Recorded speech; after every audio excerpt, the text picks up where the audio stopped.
কিভাবে সম্ভব? মৃতদের এই পৃথিবীতে থাকতে নেই। তুমি তুমি চলে যাও, চলে যাও, প্লিজ চলে যাও।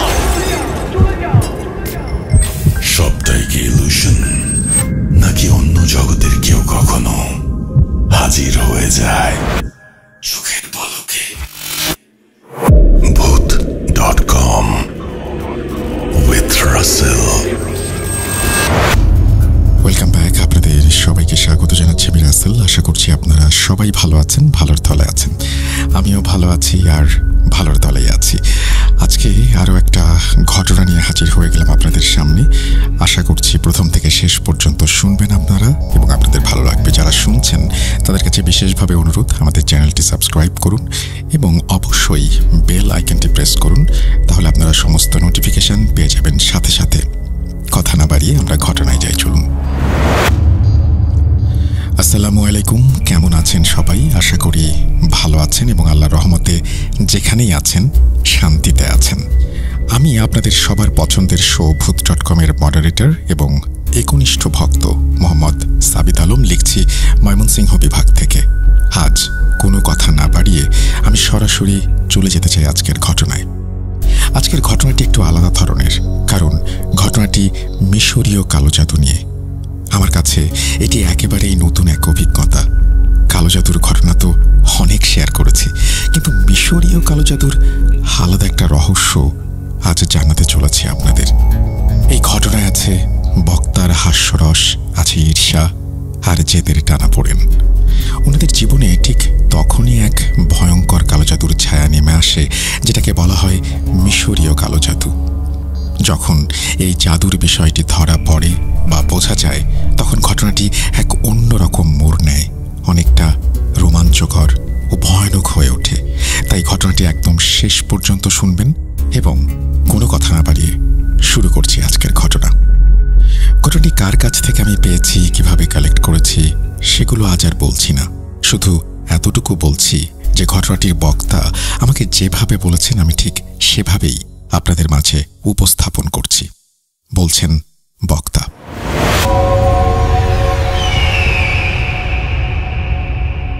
আসসালামু আলাইকুম ভাই ও বোনেরা, আমি ইসমাইল বর্তমানে ইসলামাবাদ থেকে ঘটনাটি বলছি। গত 11 বছর ধরে আমি অস্ট্রেলিয়ার সিডনি শহরে আছি। তার আগে 3 বছর ইউকেতে ছিলাম। তারপর এখানে চলে আসি, কারণ আমার স্টুডেন্ট ভিসা ছিল। বিদেশে নতুন জীবন, কাজ খোঁজা খুবই কঠিন ছিল, বিশেষ করে স্টুডেন্ট ভিসা নিয়ে। প্রথম 2 বছর আমাকে প্রচুর সংগ্রাম করতে হয়েছে। 6 বছর ধরে অদৃশ্য কিছু শক্তি, বিভিন্ন জাদু টোনা কিংবা জিনপরির ব্যাপারে ব্যক্তিগত অভিজ্ঞতা হয়েছে আমার। এমন অবস্থায় আমি অস্ট্রেলিয়াতে থাকতে থাকতে এসব বিষয়ে নিজের মতো করে গবেষণা করতে শুরু করি। একসময় আল্লাহর রহমতে নিজের একটা ছোট ব্যবসা গড়ে তুলি, কর্পোরেট গাড়ি ভাড়া দেয়ার। আমার ব্যবসা ও জীবনের ঘটনা। আমার কর্পোরেট গাড়ি ভাড়ার ব্যবসায় বিভিন্ন গুরুত্বপূর্ণ ক্লায়েন্ট ছিলেন। মন্ত্রী বা বিশেষ অতিথিদের জন্য লাক্সারি গাড়ির ব্যবস্থা ছিল। কখনো কখনো গাড়ি 1 সপ্তাহ বা 2 সপ্তাহের জন্য বুক করা হতো। ব্যবসার শুরুতে অনেক কাঠখড় পোড়াতে হয়েছে। নিজে নিজে কোম্পানি রেজিস্টার করেছি, ব্যবসার প্রসার বাড়াতে চেষ্টা করেছি। ধীরে ধীরে আল্লাহর রহমতে ব্যবসা জমে ওঠে আর এই বিজনেসে আরও কিছু গাড়ি যোগ করতে সক্ষম হই। একসময় নিজের জীবনযাপনও একটু পরিবর্তিত হয়। নতুন গাড়ি কেনা, নতুন মোবাইল নেয়া কিংবা ছোট বড় জিনিস কেনা, এই সব কিছুই বন্ধুদের সাথে শেয়ার করতাম, ছবি দিতাম সোশ্যাল মিডিয়ায়। ভ্রমণ আমার খুব পছন্দের। প্রতি সপ্তাহে কোথাও না কোথাও ঘুরতে যেতাম, বন্ধুদের সঙ্গে আনন্দ করতাম। মা অনেকবার বলেছেন, ইসমাইল, এত বেশি শো অফ করা ঠিক না, এতে অনেকের নজরে পড়ে যেতে পারো। কিন্তু তখন আমার এসব কথা শোনার সময় ছিল না।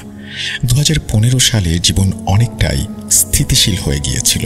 পাকিস্তানে গিয়ে নতুন একটা গাড়ি কিনে ফেললাম, যদিও আগে থেকেই একটা গাড়ি ছিল। মা তখনও বলেছিলেন এত তাড়াহুড়া না করতে। উনি বললেন যে যখন বাড়িতে আগে থেকেই গাড়ি আছে তখন নতুন গাড়ি কেনার দরকারটা কি। কিন্তু আমি চাইতাম আমার পরিবারের মধ্যে আমার কাছেই সবচেয়ে ভালো গাড়ি থাকুক। ওই সময় আমি 2-3টা বিয়েতে গেস্ট হিসেবেও গিয়েছিলাম। সেখানে আমি বেশ পরিচিত হয়ে উঠেছিলাম। সবাই ধরেই নিয়েছিল আমার কাছে অনেক টাকা আছে আর দামি জিনিসপত্রও আছে, তাই আমি অনেকেরই নজরে পড়ে গিয়েছিলাম। এমনকি যাদের সঙ্গে আগে কখনো কথা হয়নি তারাও আমাকে ডাকতে শুরু করলেন। তখন থেকেই আমি এঙ্গেজ ছিলাম। আমার মামার মেয়ের সঙ্গে এঙ্গেজমেন্ট হয়ে গিয়েছিল। তারা একটা কোয়ার্টারে থাকতেন, কিন্তু এঙ্গেজমেন্টের খবর থাকা সত্ত্বেও কিছু আত্মীয় স্বজন এসেছিলেন তাদের মেয়ের বিয়ের প্রস্তাব নিয়ে। তারা আম্মিকে বললেন, আমরা আমাদের মেয়ের জন্য প্রস্তাব দিতে এসেছি। আমি বললেন, ইসমাইলও তো আগে এঙ্গেজমেন্ট হয়ে গেছে ওর মামার মেয়ের সঙ্গে, তাদের সম্পর্কও ঠিক আছে, তারপরও কিভাবে এটা জানার পরেও আপনারা প্রস্তাব নিয়ে এলেন? তারা বলতো, এঙ্গেজমেন্ট তো ভাঙাও যেতে পারে। এটা শুনে আমারও অদ্ভুত লাগলো। কয়েকদিন পর আমি আবারও অস্ট্রেলিয়ায় ফিরলাম আর আমার কাজে যোগ দিলাম। দেশে ফেরার 12 থেকে 14 দিন পর একদিন সকালে স্বাভাবিকভাবে কাজে বের হলাম আর অফিসে চলে গেলাম। অফিসে গিয়েই কাজ শুরু হয়ে গেল। আমার বাসা সিডনি শহর থেকে 30 থেকে 40 মিনিটের ড্রাইভ ছিল। অফিস থেকে বের হয়ে ফিরছিলাম, পথে হঠাৎ গাড়ি কোনো কিছুর ওপর উঠে গেল। সঙ্গে সঙ্গে টায়ার ফাটার শব্দ পেলাম। আমি চিন্তায় পড়ে গেলাম, কিছুই বুঝতে পারছিলাম না। রাস্তায় কিছু ছিল না আর আমি খুব সতর্কতার সাথে গাড়ি চালাচ্ছিলাম। যেখানে দাঁড়িয়েছিলাম সেখানেই গাড়ি থামালাম। নেমে দেখি বাম পাশের 2টা টায়ারই ফেটে গেছে। আমার কাছে একটা টায়ার ছিল আর একটা ছিল না, তাই রাস্তার পাশে দাঁড়িয়েই সাইট অ্যাসিস্ট্যান্টকে ফোন করলাম। সে এসে আমার গাড়ি লোড করলো। আমি এবার নিজে একটা উবার বুক করলাম। বাসায় ফিরলাম। বাসায় এসে মোবাইলটা দেখলাম, কিছুক্ষণ পর ঘুমিয়ে পড়লাম। এটাই সেই রাত যেখান থেকে ঘটনার শুরু। বুঝতেও পারিনি আমার সাথে কি হচ্ছে। রাত 3টার দিকে ঘুম ভেঙে গেল। কেউ আমার বুকে আঘাত করলো।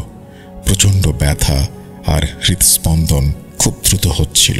চমকে উঠে দেখি শরীর ঘামে ভিজে গেছে, হাত পা ঠান্ডা হয়ে গিয়েছিল, শরীরে প্রবল ব্যথা, সম্পূর্ণ বাহু ও চোয়ালে ব্যথা। আমি চিৎকার করে উঠলাম। আমি বন্ধুদের সঙ্গে থাকতাম। পাশের রুমের বন্ধু দৌড়ে এসে আমার অবস্থা দেখে সঙ্গে সঙ্গে আমাকে গাড়িতে তুলে নিয়ে হাসপাতালে চলে গেল। নার্স আমার আঙুলে একটা মেশিন লাগালো, যা ব্লাড প্রেশার দেখার যন্ত্র। এটাকে বলে অক্সিমিটার। অক্সিমিটার লাগিয়ে আমার হার্টবিট দেখলো যে 320-এর ওপরে।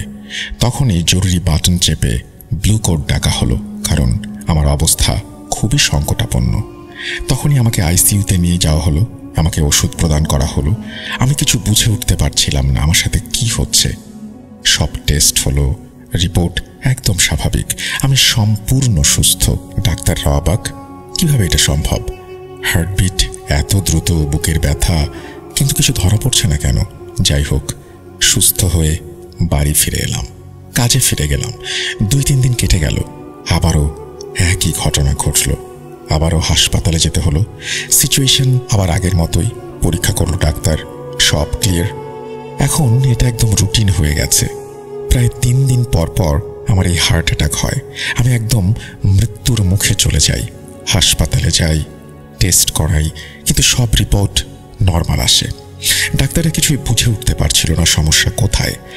অনেক বন্ধু আমাকে বলেছিল, তোমাকে দেশ ছাড়তে হবে, পাকিস্তানে যেতে হবে। এখানে ডাক্তাররা কেবল টেস্টের ওপর নির্ভর করে, ওখানকার ডাক্তাররা অনেক ভালো। আমি পাকিস্তানে ফিরে এলাম। আমার বাড়ির সবাই আমাকে একটা হসপিটালে ভর্তি করলো। আমার সব ধরনের টেস্ট করা হলো। তখন আমার অবস্থা এমন ছিল যে দিনে 2-3 বার আমার অ্যাটাক হতো। আমি সব সময় যন্ত্রণায় থাকতাম, একদম শান্তি পেতাম না। তখন হাসপাতালের স্টাফরা আমাকে ঘুমের ওষুধ দিত। আমি ঘুমিয়ে থাকতাম আর চোখ খুললেই আবার যন্ত্রণায় ভুগতাম। শ্বাস নিতে কষ্ট হতো, কাঁধে ভারী ওজন অনুভব করতাম। মনে হতো কেউ যেন কাঁধে একটা চাপ দিচ্ছে, আর শ্বাস নেওয়া খুব কঠিন হয়ে যেত। আমার অবস্থা দিন দিন খারাপ হচ্ছিল, কিন্তু রিপোর্টগুলো নর্মাল। ঠিক তখনই মামা আমার অবস্থা দেখে আমার মাকে বললেন, আপা, এটা হয়তো বা জাদু বা নজর হতে পারে। আমার পরিবার ও আমি এসব বিষয়ে কখনো বিশ্বাস রাখতাম না। জাদু, টোনা, ভূত, প্রেত এসব আমাদের কাছে অবাস্তব ছিল। মানুষ বলে ওর ওপর জাদু হয়েছে, এগুলো সাধারণত বলা কথাই ভাবতাম, কিন্তু আমরা কখনো বিশ্বাস করতাম না। মামা বললেন, মনে হয় অন্য কিছু আছে, ওকে স্পিরিচুয়াল হিলারের কাছে নিয়ে যাওয়া উচিত, কারণ এত টেস্ট করেও কিছু ধরা পড়ছে না। মামারা একজন পরিচিত কারি সাহেবকে চিনতেন, ভালো মানুষ। তারা ধনী কেউ ছিলেন না। ওনাকে ডেকে আনা হলো। তিনি এসে আমাকে দেখলেন। তিনি দোয়া দুরুদ পড়তে শুরু করলেন। পড়া চলার সময় মনে হচ্ছিল আমার হার্ট ধুকপুক করছে, মাথা থেকে যেন আগুন নেমে আসছে পা পর্যন্ত। কিন্তু কিছুক্ষণ পড়া চলার পর আমার মাথায় বোঝা হালকা হয়ে গেল, শরীরের ওজন কমে গেল, শ্বাস স্বাভাবিক হলো, ব্যথা সম্পূর্ণ চলে গেল। তখন আমিও বাসার সবাই বুঝতে পারলাম সত্যিই আমার সাথে কিছু একটা হয়েছে। এটা ছিল এক ধরনের স্পিরিচুয়াল সমস্যা। এরপর কারি সাহেব নিয়মিত দোয়া দুরুদ পড়তে লাগলেন আর আমি সম্পূর্ণ ভালো হয়ে গেলাম। এরপর অস্ট্রেলিয়া ফেরার সময় চলে এলো। আমি প্যাকিং করলাম, সব কিছু গুছিয়ে নিলাম। সন্ধ্যায় মামার বাসায় চলে গেলাম যেন সেখান থেকে সরাসরি এয়ারপোর্টে যেতে পারি। হঠাৎ বসে থাকতে থাকতে আবার অ্যাটাক শুরু হলো, আগের চেয়ে অনেক খারাপ।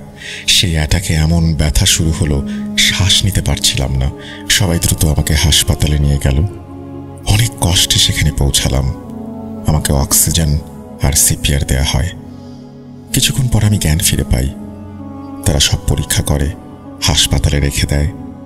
রিপোর্ট আবারও ঠিকঠাক আসে। কয়েকদিন সুস্থ থাকি, কিন্তু যখন আবার অস্ট্রেলিয়া যাওয়ার জন্য বের হলাম ঠিক তখনই একই সমস্যা শুরু হয়। আবার আগের অবস্থায় ফিরে যাই। আমার সাথে এভাবে 3 বার হলো। তখন স্পষ্ট হয়ে গেল যে সমস্যাটা ছিল সেটা যেন চাইছিল না আমি অস্ট্রেলিয়া যাই। তারপর কারি সাহেব বললেন, এটা আমার হাতে নেই। একজন হুজুর সাহেবের কথা বলি আপনাকে, আপনি ওনার কাছে যান। ফয়সালাবাদে আমার বাড়ির লোকেরা আমাকে নিয়ে গিয়েছিলেন সেখানে। সেই হুজুর সাহেব আমাকে দেখে বললেন, এর ওপর অনেক শক্তিশালী কালো জাদু করা হয়েছে, আর কিছু একটা ওকে এখান থেকে বেরোতে দিচ্ছে না। তারপর তিনি দোয়া পড়লেন এবং জাফরানের সাহায্যে কিছু তাবিজ দিলেন মাসখানেকের জন্য। উনি আমাকে বললেন, তুমি ফিরে গিয়ে কারি সাহেবকে বলো আমি একটা দোয়ার ব্যবস্থা করেছি, তোমরা সবাই মিলে সারা রাত মসজিদে বসে সেই দোয়া পড়ো। আমি ফিরে এলাম। বেনিয়াম মসজিদে গিয়ে দোয়াটার আমল করলাম। মসজিদে থেকেও সবকিছু খুব অদ্ভুত লাগছিল। কেমন যেন গা ছমছমে একটা অনুভূতি। মনে হচ্ছিল কেউ আমার আশেপাশে আছে। কারি সাহেবও পড়ছিলেন আর আমি ওনার পাশে বসে পড়ছিলাম। আমরা সম্পূর্ণ রাত জোরে জোরে পড়েছি। এরপর তিনি একটা হাঁড়ি নিয়ে এলেন। তার মধ্যে কিছু বস্তু ছিল, সেটার ভেতরে দোয়া পড়ে সেটা বন্ধ করে দিলেন। বললেন, এটা কোথাও ভাঙা জায়গায় পুঁতে এসো। আমি, আমার মামা আর আমার বাবা সবাই মিলে এক ভাঙা জায়গায় গেলাম। সেখানে গিয়ে সেই হাঁড়িটা পুঁতে দিলাম। পরে হুজুর সাহেবের সঙ্গে কথা হলো। তিনি বললেন, এবার তুমি টিকিট কেটে নাও, আল্লাহ চাইলে তুমি যেতে পারবে। আমি একটু ভয় নিয়ে টিকিট কাটলাম।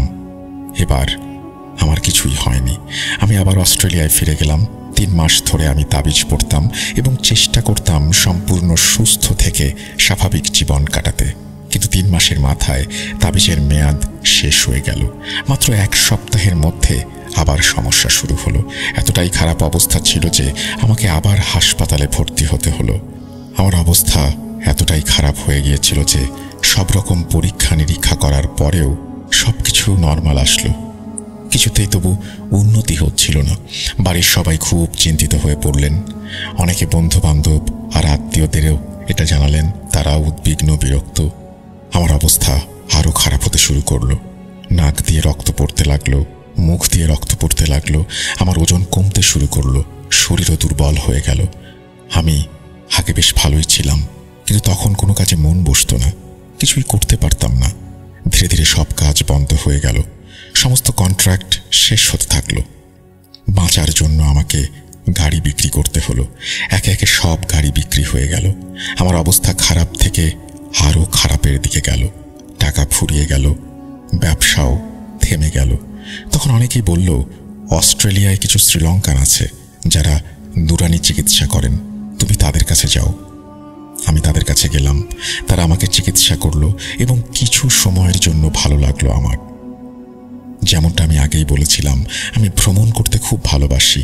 তখন শরীর খারাপ ছিল, তাই আমার বন্ধুরা বলল, আমরা কোথাও যাই। সিডনির কাছেই 1 ঘন্টার ড্রাইভে একটা জায়গা আছে, নাম কিয়ামা। এটা একটা ছোট শহর, সিডনি থেকে প্রায় 40 কিলোমিটার দূরে।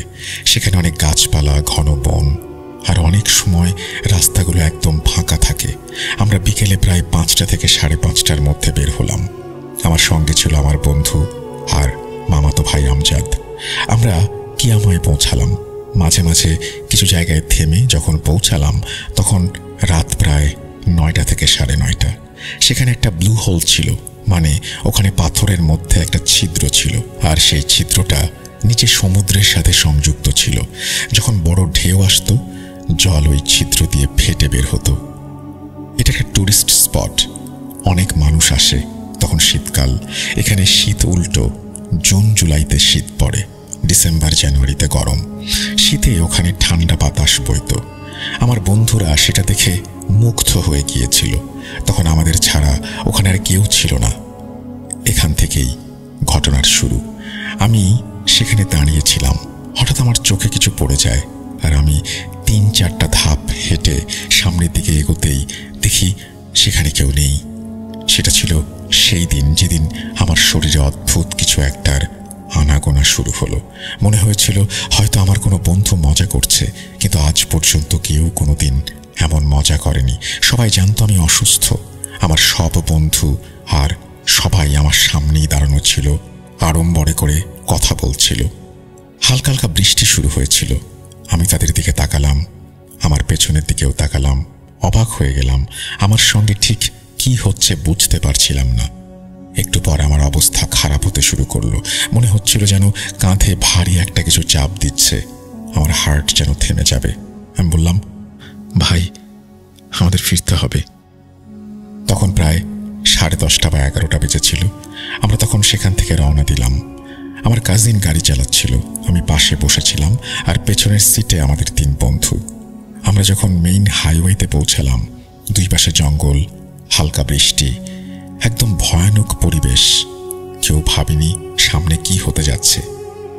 গাড়ি মেইন হাইওয়েতে 110 কিলোমিটার গতিতে চলছিল। সেই গতিতে এগোচ্ছিলাম।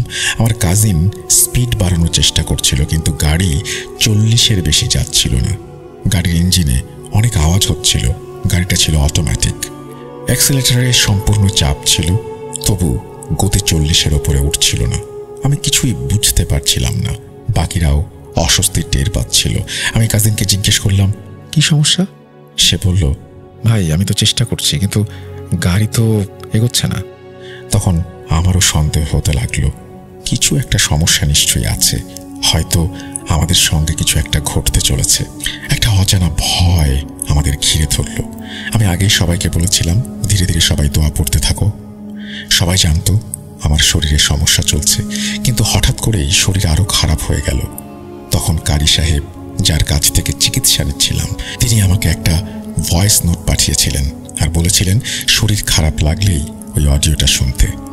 আমজাদ আমাকে বলল, কেবল লাগিয়ে অডিওটা প্লে করো, শরীর ভালো লাগবে। আমি কেবল লাগালাম, অডিও প্লে করলাম। এখনো অর্ধেকও শেষ হয়নি। অদ্ভুত একটা অনুভূতি হলো। চারপাশে সম্পূর্ণ অন্ধকার, শীতের রাত। মনে হচ্ছিল আমাদের বাম পাশে কিছু একটা আছে। আমি কাঁচের বাইরে তাকালাম, দেখলাম একটা কালো ছায়া ধীরে ধীরে হেঁটে আসছে।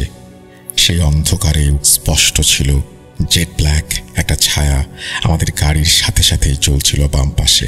আমি যখন দেখলাম, সাথে সাথে পেছনের সিটের 3 বন্ধুও দেখল। সবাই পেয়ে গেল ভয়। আমি জোরে জোরে বললাম, যে যা পারো সবাই সূরা নাস পড়ো। সবাই জোরে জোরে আয়াতুল কুরসি পড়ছিল। ভয় এতটাই পেয়ে গিয়েছিল যে মাঝে মধ্যে ভুলও পড়ছিল। তারপর মনে হলো গাড়িটা আরো ভারী হয়ে গেল।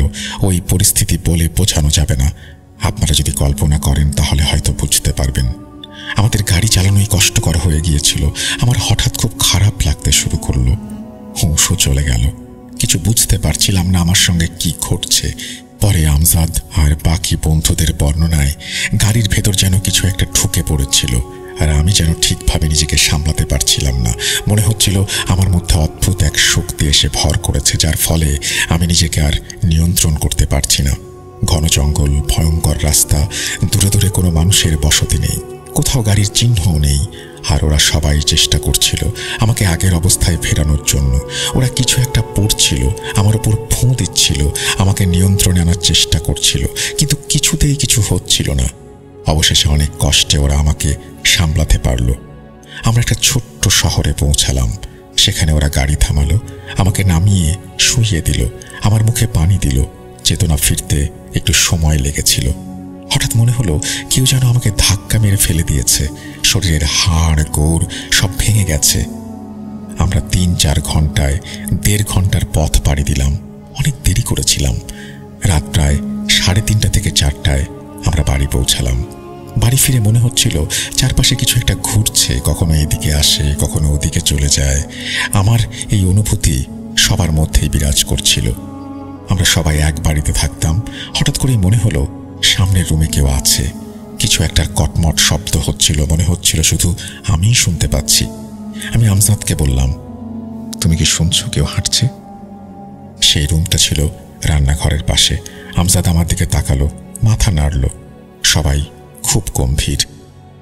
যাই হোক, সেদিন রাতে সবাই এক রুমে ঘুমালাম আর রুমেই থাকলাম, কারণ সবাই খুব ভয় পেয়েছিলাম। এরপর থেকে সেই অদ্ভুত ঘটনাগুলো ঘটতে লাগলো। রান্নাঘরে হাঁড়ি পাতিলের শব্দ, নিজে থেকেই দরজা খুলে যাওয়া, এসব ভয়ানক কাহিনী শুরু হয়ে গেল। পরদিন রাতে আমরা সবাই নিচে বসে ডিনার করছিলাম। ওপরে ফ্যানের সাথে একটা লাইটও ছিল। হঠাৎ ফ্যানটা শব্দ করতে শুরু করলো আর হালকা কেঁপে উঠল। সবাই ওপরে তাকালাম আর বললাম, কেউ ভয় পেও না, খাওয়া চালিয়ে যাও, সব ঠিক আছে। আমি বলতেই ফ্যানটা অনেক জোরে দুলতে শুরু করলো। অনেকেই উঠে দৌড়ে চলে গেল। আমি একাই বসে রইলাম। পায়ে অদ্ভুত অনুভূতি হচ্ছিল। বাকিরাও টের পেল। সেই অনুভূতি ক্রমেই বাড়তে লাগলো। তখন আমি ঘরে ঘুমানোর সিদ্ধান্ত নিলাম। বাকিদেরও বললাম আমার রুমে থেকে যেতে, যেন কোনো সমস্যা হলে সবাই পাশাপাশি থাকি। তখন চারপাশটা ভারী হয়ে উঠেছিল। এসবের পর রাতে ঘুম আসতো না, আর ঘুম না এলে অদ্ভুত সব শব্দ শুনতাম। এখানকার বেশিরভাগ ঘর কাঠের, তাই মনে হতো কেউ যেন কাঠে নখ দিয়ে আঁচড় কাটছে। কখনো আবার বাইরে গাড়ির দরজা বন্ধ করার শব্দ, কখনো কারো কাশির শব্দ ভেসে আসতো। আমার রুমের পেছনে একটা ফ্ল্যাট ছিল, যেখানে 2 ভাই থাকতো। এক রাতে ঘুম আসছিল না। হঠাৎ ফ্ল্যাট থেকে কারো জোরে কাশির শব্দ শুনতে পেলাম, থামছেই না। সকালে আমার রুমমেটদের বললাম, ওই যে 2 ভাই যারা একসাথে থাকে, তাদের এক ভাই সারাদিন কাশছিল, নিশ্চয় অসুস্থ, কেউ কি একটু দেখে এসো। আমরা যখন সেই 2 ভাইয়ের খবর জানতে গেলাম, দেখলাম তাদের দরজায় তালা। আমরা সবাই সামনের উঠোনে বসেছিলাম। দুপুর 12টার পরে 2 ভাইয়ের মাঝে বড় ভাই এলো। আমি তাকে জিজ্ঞেস করলাম, ভাই তোমরা কেমন আছো? তোমাদের মধ্যে এভাবে রাতে কে কাশছিল? এখন কি অবস্থা? বড় ভাই খুব অবাক হয়ে আমার দিকে তাকিয়ে বললেন, কি বলছো? আমি বললাম, তোমাদের মাঝে কেউ একজন তো অসুস্থ, তাই না? সারা রাত কেসেছে। সে অবাক হয়ে বলল, না, আমার ছোট ভাই তো পাকিস্তানে গিয়েছিল, আর আমি তো সারা রাত কাজ করছিলাম, ঘরেই ছিলাম না। আমি বললাম, হ্যাঁ সরি ভাই, হয়তো ভুল বুঝেছি। কিন্তু বুঝতে পারছিলাম এটা হয়তো সেই অচেনা শব্দ, যা আসলে কোনো মানুষের ছিল না। আমি নিয়মিত 5 ওয়াক্ত নামাজ পড়তাম। সকালে কোরআন পড়তাম, বিকেলেও পড়তাম। একদিন আসরের সময় আমি কোরআন পড়ছিলাম। আমার পাশে ছিল পানি ভরা একটা বোতল। পড়া শেষে বোতলটা বন্ধ করে টেবিলের উপরে রাখলাম। ঘর থেকে বের হচ্ছিলাম, হঠাৎ বোতলটা উড়ে এসে আমার পিঠে লাগলো। সেটা 1.5 লিটারের সম্পূর্ণ পানি ভর্তি একটা বোতল। পেছন ফিরে দেখি বোতলটা মেঝেতে পড়ে আছে। যাই হোক, আমি বোতলটা তুলে নিলাম। আল্লাহ, তিনি আমাকে এতটা সাহস দিয়েছিলেন যে আমি ভয় পাইনি।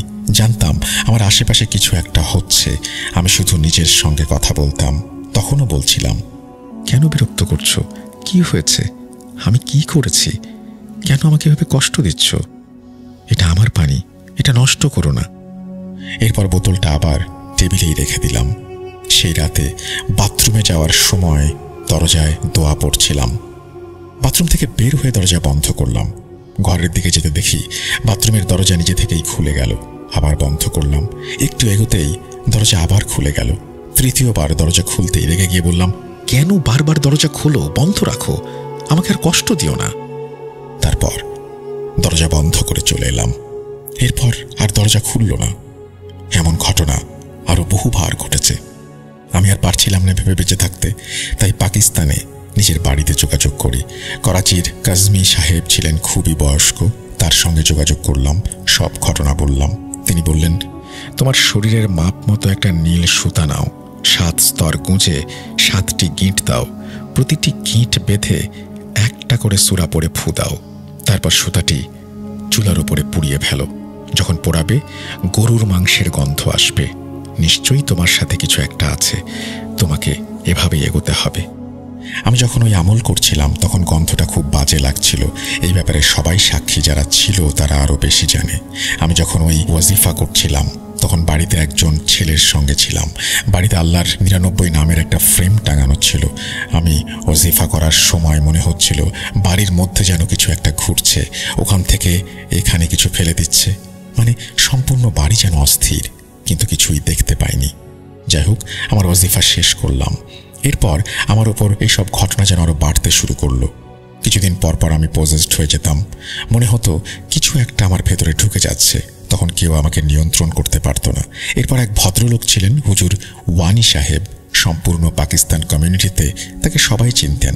একদিন এক আননোন নাম্বার থেকে ফোন এলো। সে বলল, বাবা, শুনেছি তুমি এমন অবস্থায় আছো।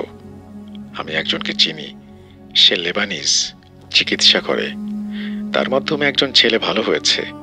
একটা মেয়ে 8 বছর ধরে অসুস্থ ছিল, সেও চিকিৎসায় সুস্থ হয়ে উঠেছে। আমি তখন সেই লেবানিজ চিকিৎসকের কাছে আমার বন্ধুদের সাথে এবং ওয়ানি সাহেবের সাথে গিয়েছিলাম। লোকটা যখন আয়াত শুরু করলো, আপনি বিশ্বাস করবেন না, আমি নিজেই বুঝতে পারছিলাম না আমার ভেতর কি হচ্ছে। কারণ তার আয়াত পড়ার সময় আমার শরীরের ভেতরে মনে হয় এক অদ্ভুত কিছু ঢুকে গিয়েছিল। আর ওই দিন হুজুর সাহেব আর অন্যরা বলল তারা যে জিনিসটা দেখেছে সেটা ছিল নাকা বন্ধ। এমন কিছু তারা আগে কখনো দেখেনি। সবাই আমাকে সামলানোর চেষ্টা করছিল। লোকটার যেখানে বসার জায়গা ছিল তার সামনে আমি উন্মাদের মতো আচরণ করছিলাম, আর সব জিনিস তুলে এখানে ওখানে ছুঁড়ে মারছিলাম। ওই সব জিনিস তুলতে আমার ভেতরে শক্তি ছিল না। আমার ওজন তখন মাত্র 40 কেজি। আমি একেবারে শুকিয়ে গিয়েছিলাম, তবুও ভেতর থেকে এত শক্তি পাচ্ছিলাম যা দিয়ে সব জিনিস এদিক ওদিক ছুঁড়ে ফেলা যায়। তারপর সবাই মিলে আমাকে ধরে ফেলে মাটিতে শুইয়ে দিল। আমার শার্টের ভেতর থেকে পেটটা কাঁপছিল। তখন যিনি পড়া দিচ্ছিলেন তিনি আমার শার্ট তুলতেই দেখতে পেলেন আমার শরীরের ভেতর যেন একটা কিছু ছুটে বেড়াচ্ছে এদিকে ওদিকে। সবাই ততক্ষণে স্তব্ধ হয়ে রইলেন। ওয়ানি সাহেব বললেন, জীবনে প্রথম এমন কিছু দেখলাম। লেবানিজ লোকটাও ভয় কাঁপছিল। আমার অবস্থা দেখে সে নিজেই আয়াত পড়া বন্ধ করে দেয়। তারপর আমার মুখে পানি ছিটিয়ে দিলে আমি হুঁশ হারিয়ে ফেলি। যখন একটু সুস্থ হই দেখি শরীর যেন ভেঙে পড়েছে, মনে হচ্ছিল কেউ যেন শরীরটা চুরমার করে দিয়েছে। তখন সেই লোকটা বলল, জীবনে এমন ভয়ঙ্কর কিছু দেখিনি, এটা খুবই বিপজ্জনক, হয়তো মেরে ফেলবে, জীবিত রাখবে না। তাই এটা সাধারণত কোনো স্বাভাবিক বিষয় নয়, কারো সামনে খোলাসা করারও নয়। যাই হোক, লোকটা এটাও মানা করে দেয় যে আমি যেন তার কাছে না যাই। এখানে সৌদির মানুষ ছিল, আমি তাদের কাছে যেতাম, তারা রুকাইয়া করত, আমি যোগ দিতাম, তারা মাঝে মাঝে লাঠি মারত। আর যখন আমি উঠতাম মনে হতো হাড় ভেঙে গেছে, পায়ের দাগ থাকতো, যেগুলো মারার কারণে হতো। অনেক চেষ্টা করেছিল, কিছু হয়নি, ভালো হতে পারিনি। যখন একটু সুস্থ হতাম বন্ধুরা ডেকে নিত। আমার সব গাড়ি বিক্রি হয়ে গিয়েছিল, কাজ বন্ধ হয়ে গিয়েছিল। মাঝে মাঝে শুধু 2-1 দিন কাজ করতাম টিকে থাকার জন্য। পাকিস্তানে যেতে চাইতাম না, কারণ পড়াশোনা করছিলাম এবং ডিগ্রি শেষ না হওয়া পর্যন্ত থাকতে চেয়েছিলাম। আমি বুঝতে পেরেছিলাম আমি যখন বলতো শো অফ ভালো না, তখন আমি বুঝিনি। আমি যখন সোশ্যাল মিডিয়া থেকে একেবারে বিচ্ছিন্ন হয়ে গিয়েছি, নিয়মিত 5 ওয়াক্ত নামাজ পড়ছি, সব কিছু ঠিকঠাক করছি, তখনই এক বন্ধু বারবিকিউতে ডাকলো। সেখানে মিউচুয়াল ফ্রেন্ডের মাধ্যমে বাংলাদেশে এক মেয়ের সঙ্গে পরিচিত হলাম। মেয়েটি আমার অবস্থা দেখে চিন্তিত হয়ে পড়ল। সে কাতার এয়ারওয়েজে কাজ করত। পরে বাংলাদেশে ফিরে গিয়ে সে তার খালার সাথে আমার বিষয়ে কথা বলল, জানালো আমার সাহায্য দরকার।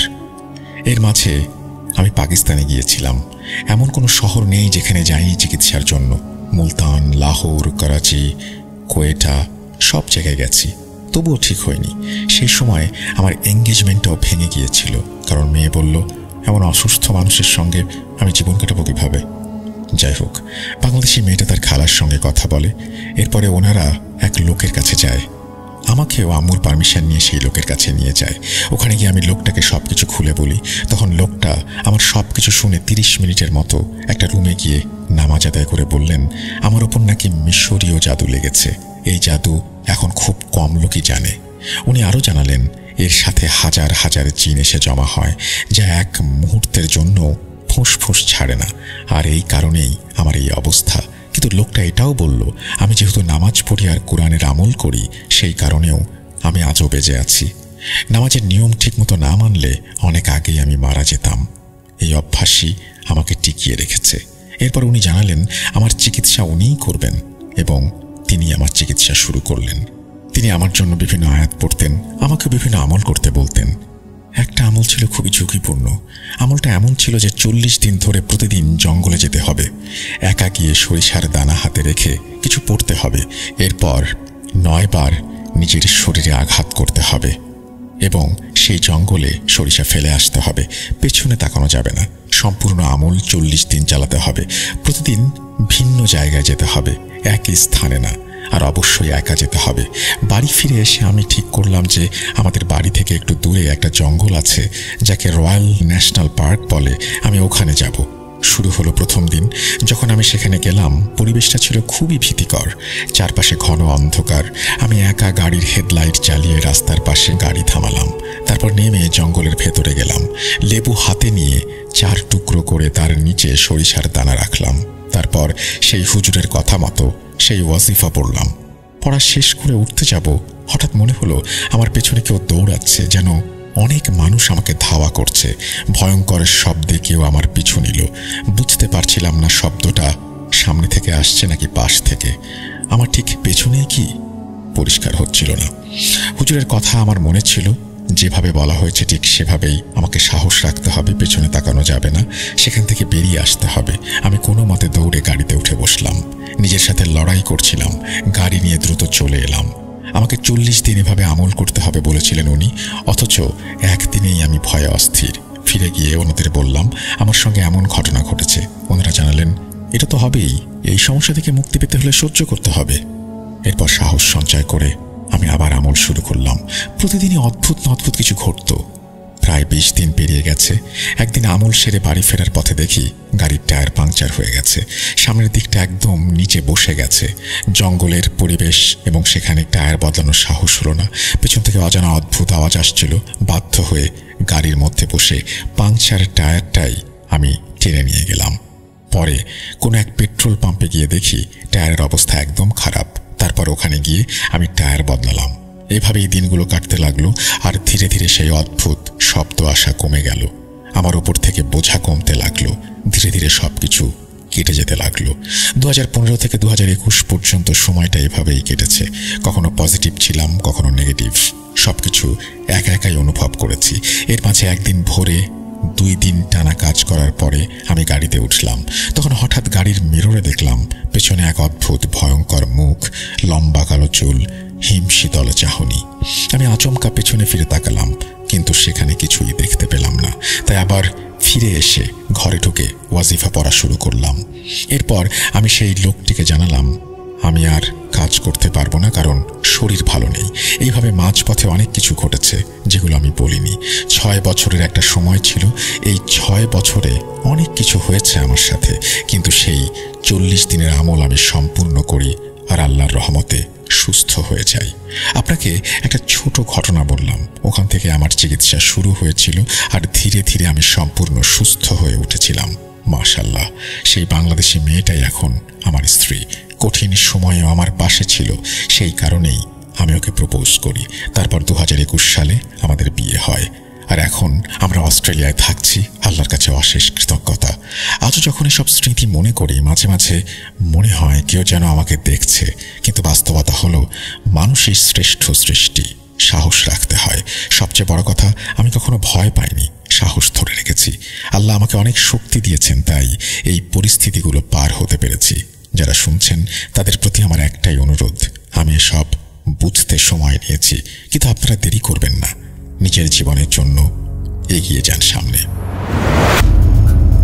এই বলে ইসমাইল ভাই তার ঘটনা শেষ করেছেন।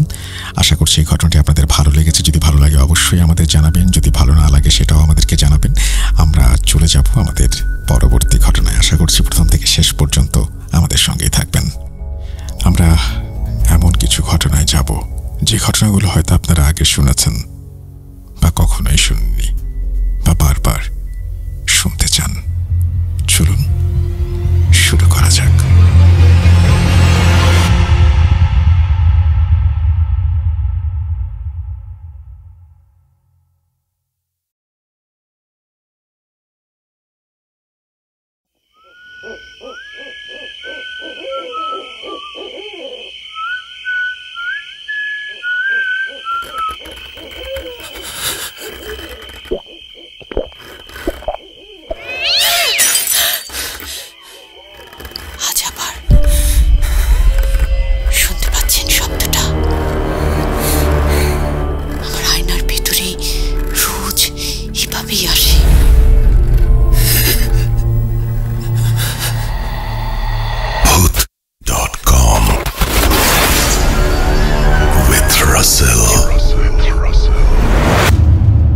ঈদের অগ্রিম শুভেচ্ছা জানিয়েই শুরু করতে চাই আমাদের আজকের ভূত.com। কারণ আজকে যখন ভূত.com-এর 229তম এপিসোড আমরা করছি, তখন অনেকেই হয়তো রওনা হয়েছেন বাড়ির পথে, যাচ্ছেন আপনজনের সাথে ঈদ উদযাপন করতে। সুতরাং আজকের এই দিনটা অত্যন্ত গুরুত্বপূর্ণ। এমনিতেই শুক্রবার এবং সবচেয়ে বেশি মানুষ মনে হয় আজকে ট্রাভেল করছেন, গতকাল রাতেও করেছেন, কিন্তু আজকে অনেকেই ট্রাভেল করছেন। তো আমি ভাবছিলাম এই জন্যই যে ঈদের যে স্পেশাল এপিসোড, সেই এপিসোডটা আজকে দেওয়াটাই সবচেয়ে বুদ্ধিমানের কাজ হবে। সো আমার মনে হয় যে আজকে আপনারা যারা যাচ্ছেন বিভিন্ন জায়গায়, তারা অনেক আনন্দেই আছেন, কারণ প্রিয়জনের সাথে আর অল্প কিছুক্ষণের মধ্যে হয়তো আপনাদের দেখা হবে। আপনাদের যাত্রা শুভ হোক এবং এই যাত্রার সময়টাতে আমরা আপনাদের সঙ্গে থাকতে চাই। আর যারা যেতে পারেননি অথচ যেতে চেয়েছিলেন, তাদের জন্য আমার শুভকামনা রইল। কারণ আমি বিশ্বাস করি যে আপনারা যেতে পারেননি, ঠিক আছে, নানান ধরনের প্রবলেম থাকে, কিন্তু ঈদের সময় খুশিতে ঈদ উদযাপন করাটাই সবচেয়ে বড় কথা। নিশ্চয়ই কোনো একটা কারণ ছিল যে কারণে আপনি যেতে পারেননি, এবং সেই কারণটিও কিন্তু গুরুত্বপূর্ণ কারণই। সুতরাং মন খারাপ করার কিছু নেই। আর যারা যাচ্ছেন তাদের জন্য তো শুভকামনা রইলই। আজকে একটা স্পেশাল এপিসোড তো করবই, ফেরার পথেও আর একটা স্পেশাল এপিসোড উপহার দেব আশা করছি। কারণ যখন আমরা নেক্সট ফ্রাইডের এপিসোডটা করব, তখন দেখবেন যে আপনারা হয়তো আবার ঈদ থেকে বাড়ি ফিরছেন।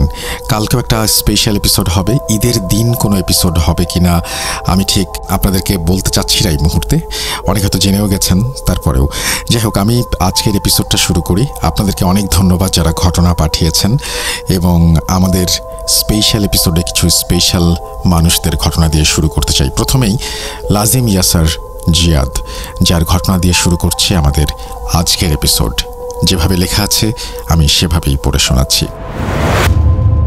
প্রিয় লিসেনার্স, একবার চিন্তা করে দেখুন, আপনার পরিচিত কোনো একজন মানুষ যাকে আপনি সবসময় দেখছেন আপনার আশেপাশে, যার সাথে আপনি সবসময় চলাফেরা করছেন, যদি হঠাৎ করেই কোনো একদিন আপনি জানতে পারেন সেই মানুষটি আসলে মানুষ না, একজন জিন, তখন বিষয়টি কেমন হয়ে দাঁড়াবে? আমি জানি প্রিয় লিসেনার্স, আমার এই কথাগুলো খুবই অস্বাভাবিক লাগছে আপনার কাছে। প্রিয় লিসেনার্স, আমার এই কথাগুলো বলার পেছনের উদ্দেশ্য কি জানতে চান? ধীরে ধীরে সব জানতে পারবেন। আসসালামু আলাইকুম প্রিয় রাসেল ভাই এবং শ্রোতা বন্ধুরা, আশা করি আল্লাহ তাআলার অশেষ রহমতে ভালোই আছেন। আমি লাজিম ইয়াসার জিয়াদ আজ আবারও ফিরে আসলাম প্রিয় লিসেনাররা আপনাদের মাঝে একটি ঘটনা নিয়ে। আজকের এই ঘটনাটি শুরু করার আগে আমি ভাইয়ার কাছে ক্ষমা চেয়ে নিচ্ছি আমার লেখায় অনিচ্ছাকৃত ভুলের জন্য। এই ঘটনাটি আমি সংগ্রহ করেছি মোহাম্মদ রুবেল হৃদয় ভাইয়ের কাছ থেকে। এর আগেও তার কাছ থেকে সংগ্রহ করা একটি ঘটনা আমি শেয়ার করেছিলাম, যা এপিসোড 214-তে সেই ঠান্ডা হাত শিরোনামে প্রচার করা হয়েছিল। তো চলুন সরাসরি ঘটনায় চলে যাওয়া যাক। বলছেন রুবেল ভাই। আমি বিয়ে করেছি কিছুদিন হয়। প্রতি শুক্রবার রাতের ধারাবাহিকতায় সে রাতেও আমি হেডফোনের মাধ্যমে ভূত.com-এর কোনো একটি এপিসোড উপভোগ করছিলাম। এমন সময় আমার ওয়াইফ আমার কাছে এসে বলে ওঠে, প্রতি শুক্রবার রাতে তুমি হেডফোন কানে দিয়ে কি করো, কি শোনো? আজকে আমাকেও শোনাও তো। ওর এমন কথায় আমি ওর কানে একটি হেডফোন দিয়ে দেই। এরপর ও আর আমি মিলে সেদিন ভূত.com-এর এপিসোডটি উপভোগ করি। এপিসোডটির শেষে আমার ওয়াইফ হঠাৎ করে আমাকে বলে ওঠে, আমার পরিবারের একজন সদস্যের সাথে খুবই বেদনাদায়ক এবং ভয়ানক একটি ঘটনা ঘটেছে, যে ঘটনাটির প্রত্যক্ষদর্শী আমি নিজে।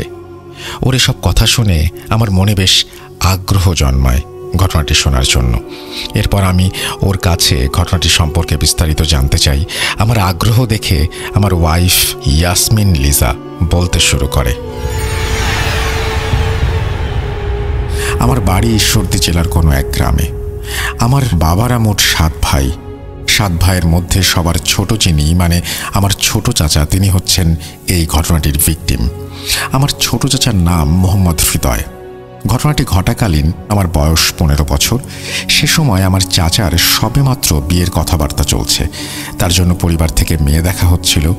যাই হোক, একদিন দাদু এবং আমি আমাদের ঘরে বসে আছি, এমন সময় চাচা আসেন দাদুর কাছে এবং বলেন তার দাদুর সাথে কিছু কথা আছে, দাদু যদি অনুমতি দেন তাহলে তিনি বলবেন। বলে রাখা ভালো, আমার দাদা অনেক আগেই মারা গিয়েছিলেন, তাই দাদুর পর তিনি ছিলেন বাড়ির প্রধান।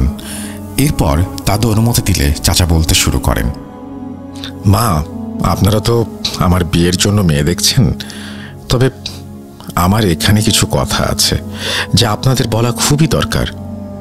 আমি যদি আমার পছন্দে বিয়ে করি তাহলে আপনাদের কি কোনো আপত্তি আছে?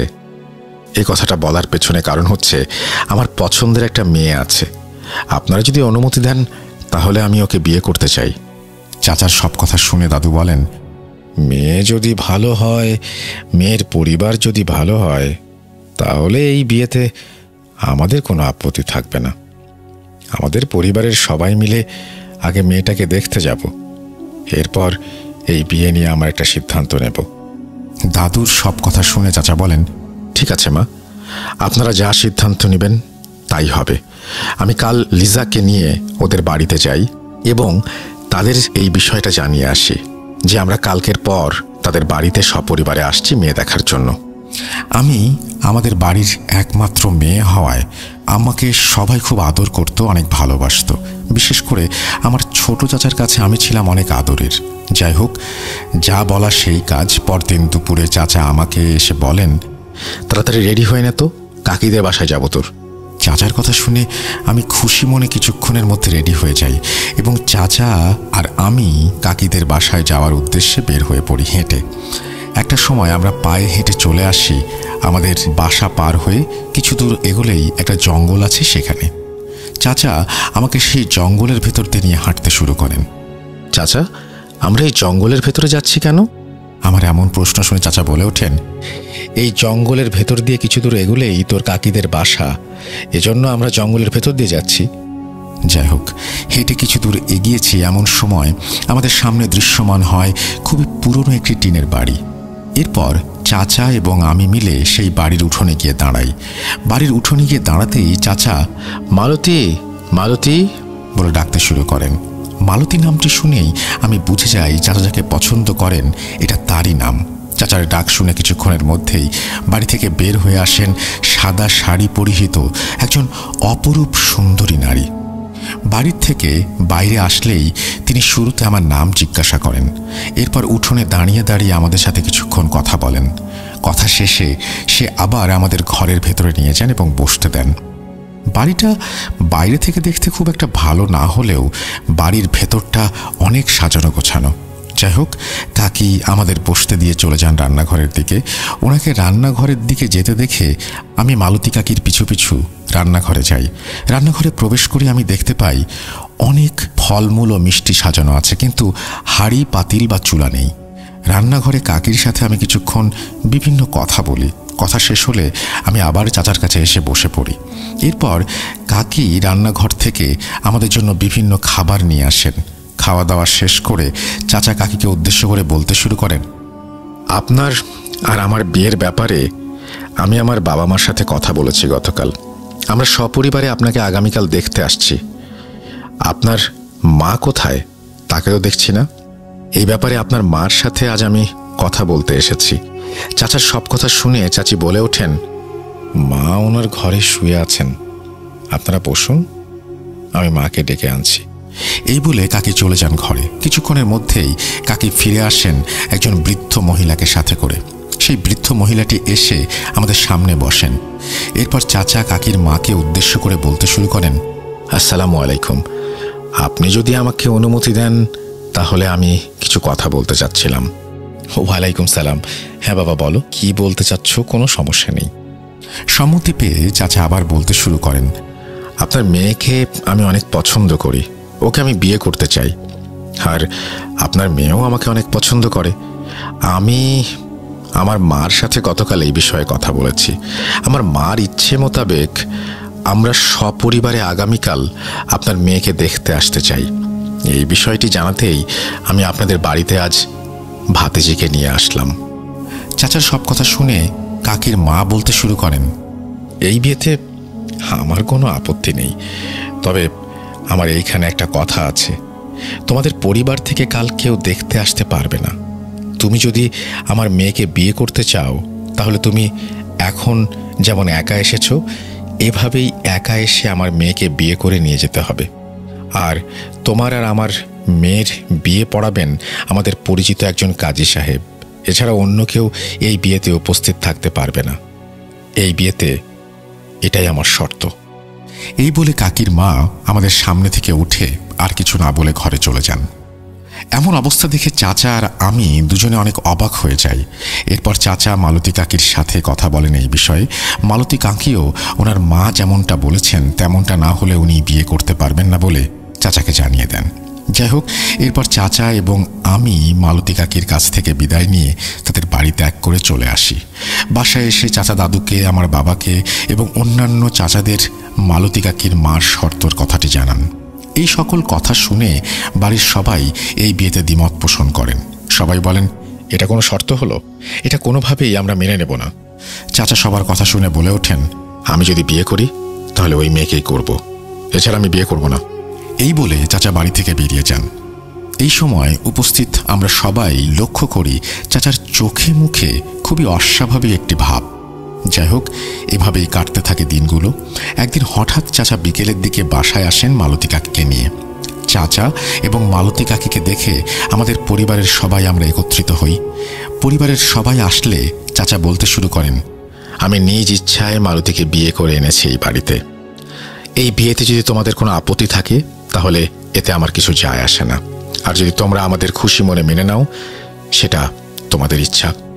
চাচার এই ধরনের কথা শুনে বাড়ির সবাই রেগে যান এবং দাদি চাচাকে ঘর থেকে বের করে দেন। চাচা বাড়ির সবার এমন আচরণ দেখে চলে যান তার ঘরে। চাচা অনেক আগে নিজের 2 রুম বিশিষ্ট একটি ঘর তৈরি করেছিলেন। এরপর থেকে এভাবেই চলতে থাকে চাচা এবং মালতী কাকির জীবন। তারা খুবই সুখে শান্তিতে নিজেদের জীবন অতিবাহিত করছিলেন। আমাদের পরিবারের বা বাড়ির কেউ চাচা এবং মালতী কাকির সাথে কথা বলতেন না, আর চাচা এবং মালতী কাকিও আমাদের বাড়ির কারোর সাথে কথা বলতেন না। ঘটনার শুরুতেই বলেছি চাচা আমাকে অনেক আদর করতেন, সেই সুবাদে মালতী কাকিও আমাকে অনেক আদর করতেন। কিছুদিনের মধ্যে মালতী কাকির সাথে আমার বেশ ভাব জমে যায়। এভাবেই অতিবাহিত হয়ে যায় একটি বছর। ছেলেটির নাম রাখা হয় আসিফ। চাচার ছেলে হওয়ার পরও আমাদের বাড়ি থেকে কেউ তাদের এই বিয়েটি মেনে নেন নাই। বাড়ির কেউ মেনে না নিলেও চাচা এবং কাকির এই বিষয়ে আক্ষেপ ছিল। যাই হোক, এই সমস্ত বিষয় ছাড়া তাদের জীবন সুখেই কাটছিল। সেদিন রাতেও আমি চাচাদের বাসায় চাচাদের বেডরুমের পাশের রুমে শুয়ে আছি। এমন সময় আমি শুনতে পাই চাচা তাদের বেডরুম থেকে চিৎকার করে কাকিকে উদ্দেশ্য করে বলছেন, আচ্ছা, একটা বিষয় আমি কোনোভাবেই বুঝতে পারছি না। বিয়ের পর থেকেই প্রতি শুক্রবার এশার নামাজের পরে কেন তুমি আমাকে 2 ঘন্টার জন্য ঘর থেকে বাইরে থাকতে বলো? এর পেছনে কারণ কি? সত্যটা বলো আমাকে। এই বিষয়ে তোমাকে জিজ্ঞেস করলে তুমি প্রতিবার বলো এই 2 ঘন্টা নামাজ পড়ো। আমি তোমার স্বামী, আমি থাকলে তো তোমার নামাজ পড়তে কোনো সমস্যা হওয়ার কথা না। আজকে আমাকে সত্যি কথা বলতে হবে। চাচার সকল কথার উত্তরে কাকি বলে, আমার ইচ্ছে আমি তোমাকে এই 1-2 ঘন্টা আমার ঘরে রাখবো না, এটাই আমার ইচ্ছে। এর পেছনে কোনো কারণ নেই। আমার ইচ্ছার বিরুদ্ধে গিয়ে যদি তুমি ঘরে ঢোকো তাহলে তোমার আর তোমার ছেলের অনেক ক্ষতি হবে, আর যদি কোনো ক্ষতি হয় এর দায় ভার আমার না। এই বলে কাকি থেমে যান। এরপর চাচাদের রুম থেকে আর কোনো কথা শোনা যায় না। কাকির সব কথা শুনে আমি অনেক অবাক হই। এসব কি বলেন কাকি? আমি কোনো কিছুই বুঝতে পারি না। যাই হোক, এসব চিন্তা করতে করতে আমি ঘুমিয়ে যাই। পরদিন সকালে যথারীতি আমার ঘুম ভাঙে। ঘুম ভেঙে যেতে আমি চাচাদের রুমে যাই। চাচাদের রুমে গিয়ে আমি যা দেখতে পাই সেটা দেখে আমার পুরো শরীর নিস্তেজ হয়ে যায়। চাচাদের রুমে প্রবেশ করতে আমি দেখতে পাই চাচা এবং চাচাতো ভাই তাদের নিথর দেহ পড়ে আছে মেঝেতে। তাদের দুজনের মুখ থেকে রক্ত বেরিয়ে পুরো মেঝেতে ছড়িয়ে ছিটিয়ে আছে। এই সকল দৃশ্য দেখে আমি সাথে সাথে দৌড়ে আমাদের বাড়িতে গিয়ে সবাইকে ডেকে নিয়ে আসি। আমাদের বাড়ির সবাই এসে সব দেখে কান্নায় ভেঙে পড়েন। আমাদের পুরো বাড়িতে ছেয়ে যায় শোকের ছায়া। এসব ঘটনার আকস্মিকতায় আমরা সকলেই ভুলেই গিয়েছিলাম মালতী কাকির কথা। এরপর সকলেই মিলে মালতী কাকিকে খোঁজাখুঁজি করতে শুরু করি, কিন্তু কোথাও পাওয়া যায় না। এমন অবস্থা দেখে আমি তখন সকলকেই চাচা এবং মালতী কাকির যে কথাগুলো গতকাল রাতে আমি শুনেছিলাম সে বিষয়ে জানাই। এ সকল কথা শুনে আমাদের পরিবারের কিছু মানুষ মিলে আমাকে নিয়ে মালতী কাকিদের বাড়িতে যাওয়ার উদ্দেশ্যে রওনা দেয়, কারণ আমি ছাড়া মালতী কাকিদের বাড়ির ঠিকানা আর কেউ জানত না। যাই হোক, এরপর আমি সবাইকে নিয়ে যাই মালতী কাকিদের বাড়ির ঠিকানায়। মালতী কাকিদের বাড়ির ঠিকানায় পৌঁছে উপস্থিত সবাই একটা বিষয় লক্ষ্য করে অবাক হয়ে যায়। সেখানে গিয়ে আমরা সবাই দেখতে পাই সেখানে ভাঙা চূর্ণ বিচূর্ণ একটি টিনের ঘর দাঁড়িয়ে আছে।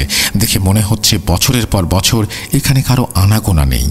এসব বিষয় দেখে আমরা সবাই চলে আসি আমাদের বাড়িতে। এসব কি হলো? কেন হলো? কিভাবে হলো? কেন? কিছু আমি তখনও বুঝতে পারিনি। এরপর ওই দিন বিকেলে চাচা এবং তার ছেলেকে দাফন করা হয়। এসব ঘটনা ছড়িয়ে যায় আমাদের গ্রামে। সকলেই মালতী কাকির নামে মামলা করার কথা বলতে থাকে। আবার অনেকেই বলাবলি করতে থাকে মামলা করে কোনো লাভ হবে না, চাচা এবং চাচার ছেলেকে নাকি মেরেছে পিশাচিনী। এরপর আমাদের পরিবার থেকে এই ঘটনায় কেউ বাদী হয়ে মামলা করেনি, কারণ মালতী চাচির বাবার বাড়ির ঠিকানা কেউ জানত না, আর মালতী কাকিকে কোথাও পাওয়া যাচ্ছিল না। এমন অস্বাভাবিক একটি ঘটনা যার কোনো প্রকার কুল কিনারা কেউ করতে পারছে না। আমাদের পরিবারের সবাই এটুকু বুঝে গিয়েছিল যে ঘটনা যেটা ঘটে গেল সেটা কোনো স্বাভাবিক খুনের ঘটনা না, এতে বড় কোনো রহস্য লুকিয়ে আছে, কিন্তু কেউ এই রহস্যের খোলাসা করতে পারছে না। এই জন্য এই ঘটনার 4 দিনের মাথায় আমার দাদুর পরামর্শে আমার বাবা আমাদের এলাকার নাম করা একজন ভালো কবিরাজকে আমাদের বাড়িতে নিয়ে আসেন এবং একদম শুরু থেকে শেষ পর্যন্ত ঘটে যাওয়া সকল ঘটনা সেই কবিরাজকে বিস্তারিতভাবে বলেন। ওই দিন সকল ঘটনা শুনে তিনি পরের দিন এশার নামাজের পর আমাদের বাড়িতে আসবেন বলে সেদিনের মতো আমাদের বাড়ি ত্যাগ করেন। পরদিন যথারীতি কবিরাজ তার কথা মতো এশার নামাজের পর আমাদের বাড়িতে আসেন। বাড়িতে এসেই কবিরাজ আমার দাদুকে এবং সকলকে উদ্দেশ্য করে বলতে শুরু করেন, আপনার ছেলে যাকে বিয়ে করেছে এই বাড়িতে নিয়ে এসেছিল সে কোনো মানুষ ছিল না, সেই ছিল নরকের পিশাচিনী। এসব পিশাচিনীদের কাজ হচ্ছে কোনো মানুষকে বিয়ে করা এবং বিয়ের পর তাদের সন্তান যখন হবে সেই সন্তানকে বলি দেওয়ার মাধ্যমে নিজের শক্তি বৃদ্ধি করা। এই পিশাচিনীকে সবসময় আপনার ছেলের সাথে মানুষের রূপে থাকতে হতো, কিন্তু এই পিশাচিনীদের একটি বৈশিষ্ট্য হচ্ছে প্রতি শুক্রবার রাতে একটি নির্দিষ্ট তিথিতে এরা নিজেদের আসল ভয়ানক রূপে ফিরে আসে কিছু সময়ের জন্য। এই সময় কেউ যদি তাদের নিজের রূপে দেখে ফেলে তাহলে সেই পিশাচিনীদের অনেক ক্ষতি হয় এবং তাদের কাজে বিঘ্ন ঘটে।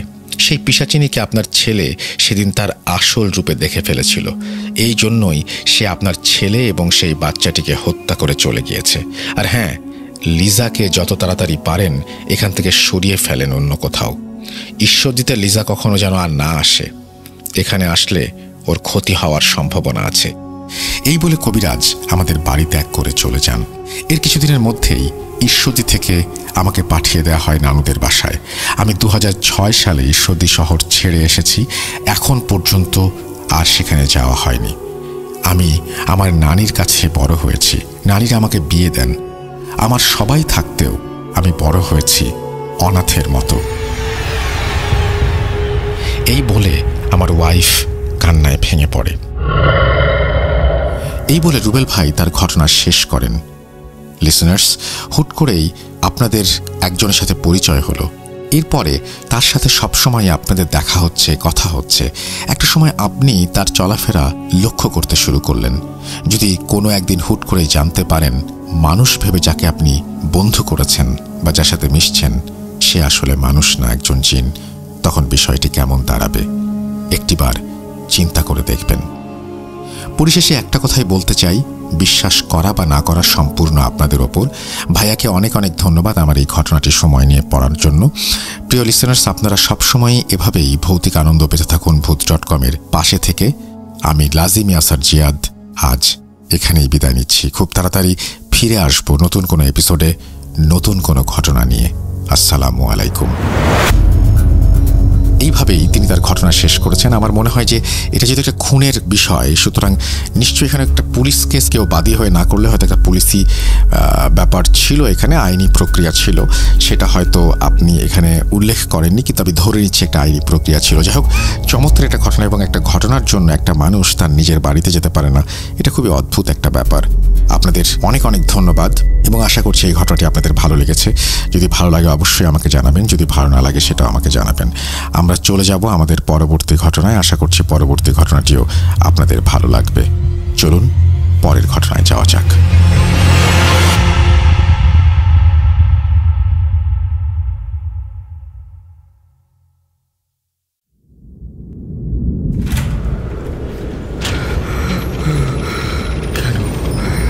কেন তুমি আসো? আমি শুধু তোমার সাথেই থাকতে চাই। কিভাবে সম্ভব?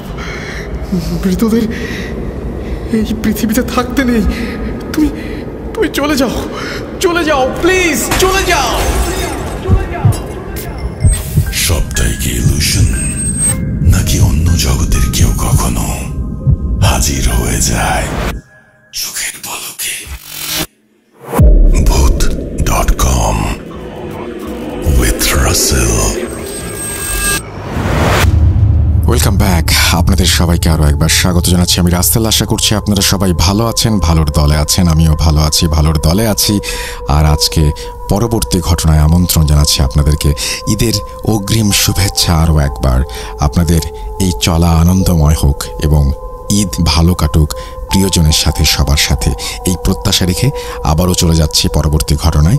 এবং এবারের ঘটনাটি আমার খুব পছন্দের একজন স্টোরি টেলার সিফাত আলমের লেখা। আমরা যেভাবে সিফাত লিখেছেন সেভাবেই শুরু করছি। চলুন আমরা শুরু করি।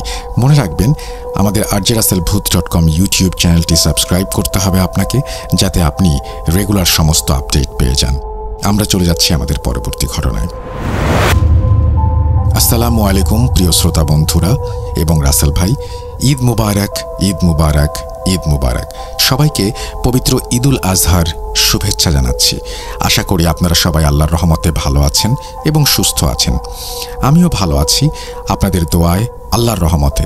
দীর্ঘ বিরতির পর নতুন করে ফিরে আসা। যারা আমার সংগ্রহ করা ঘটনা শোনার অপেক্ষায় ছিলেন, তাদের অপেক্ষার অবসান ঘটিয়ে আমি সিফাত আলম ফিরে এসেছি নতুন একটি ঘটনা নিয়ে। আজকে যে ঘটনাটি বলবো সেটা নিছক কোনো ঘটনা নয়।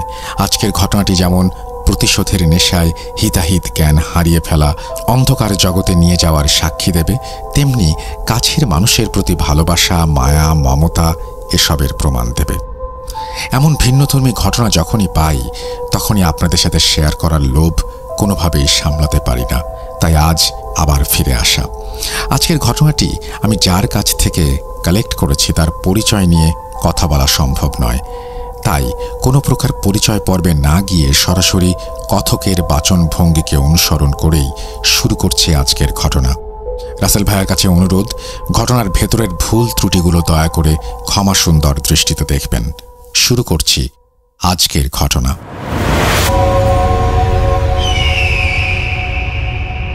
সাল 2003, রাত প্রায় 2টা থেকে 3টা।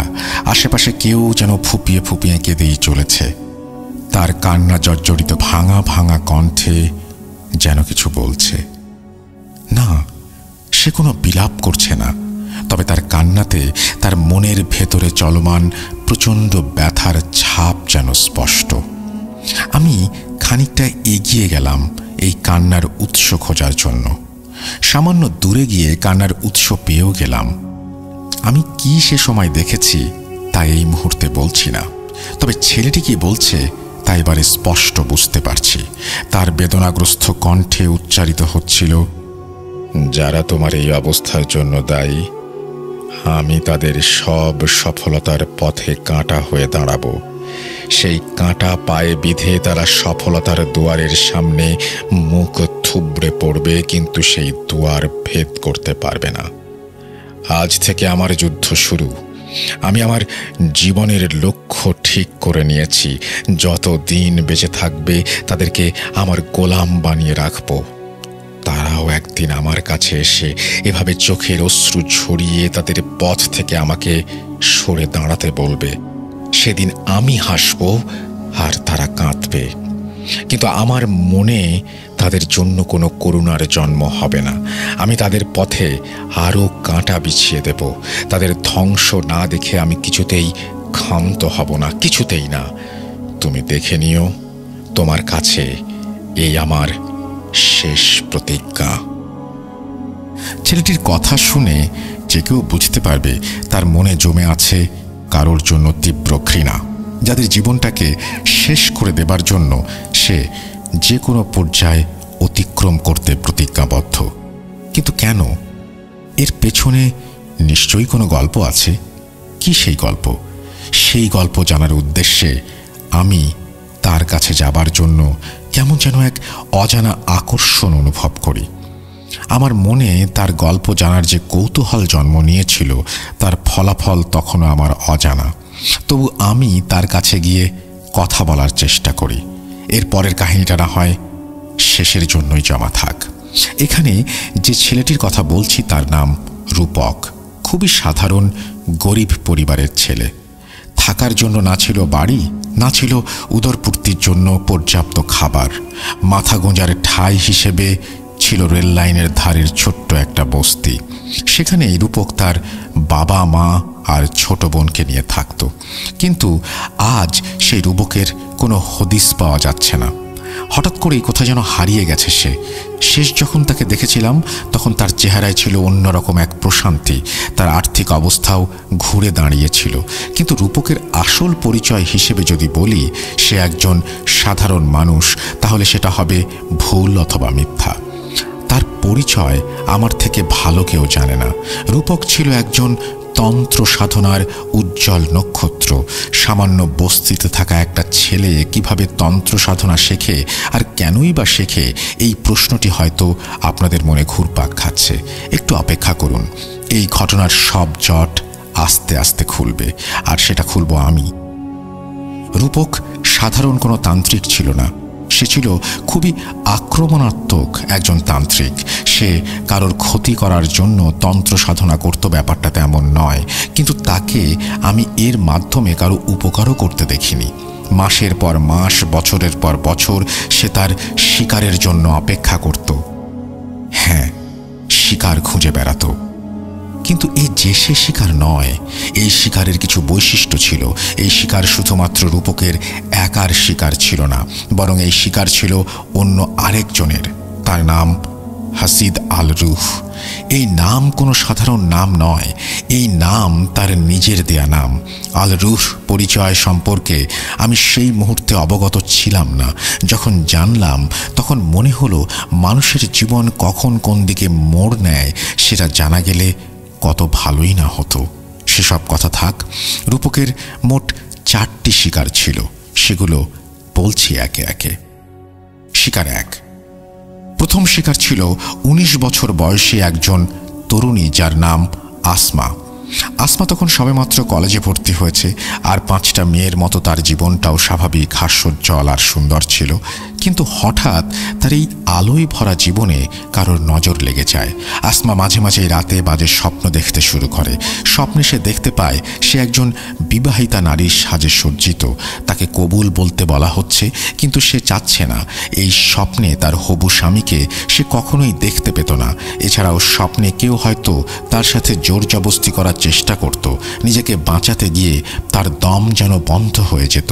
হঠাৎ বিকট চিৎকার দিয়ে সে ঘুম থেকে থেকে জেগে উঠত, ঘুম থেকে উঠে দেখতে পেত তার হাতে পায়ে সহ শরীরের বিভিন্ন স্থানে কালো কালো দাগ। তার হাতে বেশ বড় মাপের আঙুলের ছাপ স্পষ্ট দেখা যেত। বাবা মাকে বলার পর তারা অনেক হুজুরের সাথে যোগাযোগ করেন, কিন্তু সবাই একসময় পিছু হটেন। এর কারণ তখন অজানা হয়েই রয়ে গিয়েছিল। প্রতি রাতে অসহ্য যন্ত্রণা ভোগ করতে হতো আসমাকে। হয়তো তার সামনে খারাপ কিছু অপেক্ষা করছিল। এদিকে রূপকের আচরণও কেমন যেন পাল্টে যেতে শুরু করে। সে যেন অস্থির হয়েই যাচ্ছে দিনকে দিন। আমি জিজ্ঞাসা করলে বলে, না, আসছে না, কোনো খোঁজ পাচ্ছি না, চেষ্টা চালিয়ে যাচ্ছি। আমার মন বলছে আল রুহ তার শিকার পেয়ে গেছে, কিন্তু ওই শিকার ওর নয়, আমার, শুধুই আমার। ওই শিকারের হকদার একমাত্র আমি। আজ রাতে আমি আবারও কড়াভাবে চেষ্টা করব সেই শিকারের খোঁজ বের করতে। আপনি আজ রাতে আমার ঘরের আশেপাশে ভুলেও আসবেন না। আর আমাকে আপনি সাহায্য করছেন, তাই আমি আপনাকে সব বলছি। আমার কাজ আপনাকে দেখাচ্ছি। এসব যদি ঘূর্ণাক্ষরেও কেউ জানতে পারে, তাহলে আমার পরবর্তী শিকার হবেন আপনি। কথাটা মাথায় রাখবেন। সেদিন তার কথা শুনে আমি বেশ ভয় পেয়ে যাই। আমার কাছে মনে হতে থাকে এ সেই রূপক নয় যাকে আমি প্রথমবার দেখেছিলাম। আসলে পরিস্থিতি তাকে হয়তো এভাবে বদলে দিয়েছে। সেদিন রাতে রূপক বেশ কিছু রিচুয়াল করে ঘুমিয়ে পড়ে।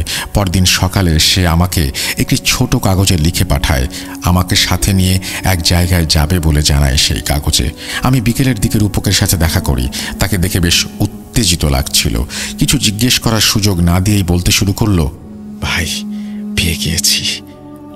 আমি তার বাসা সহ চিনে গিয়েছি।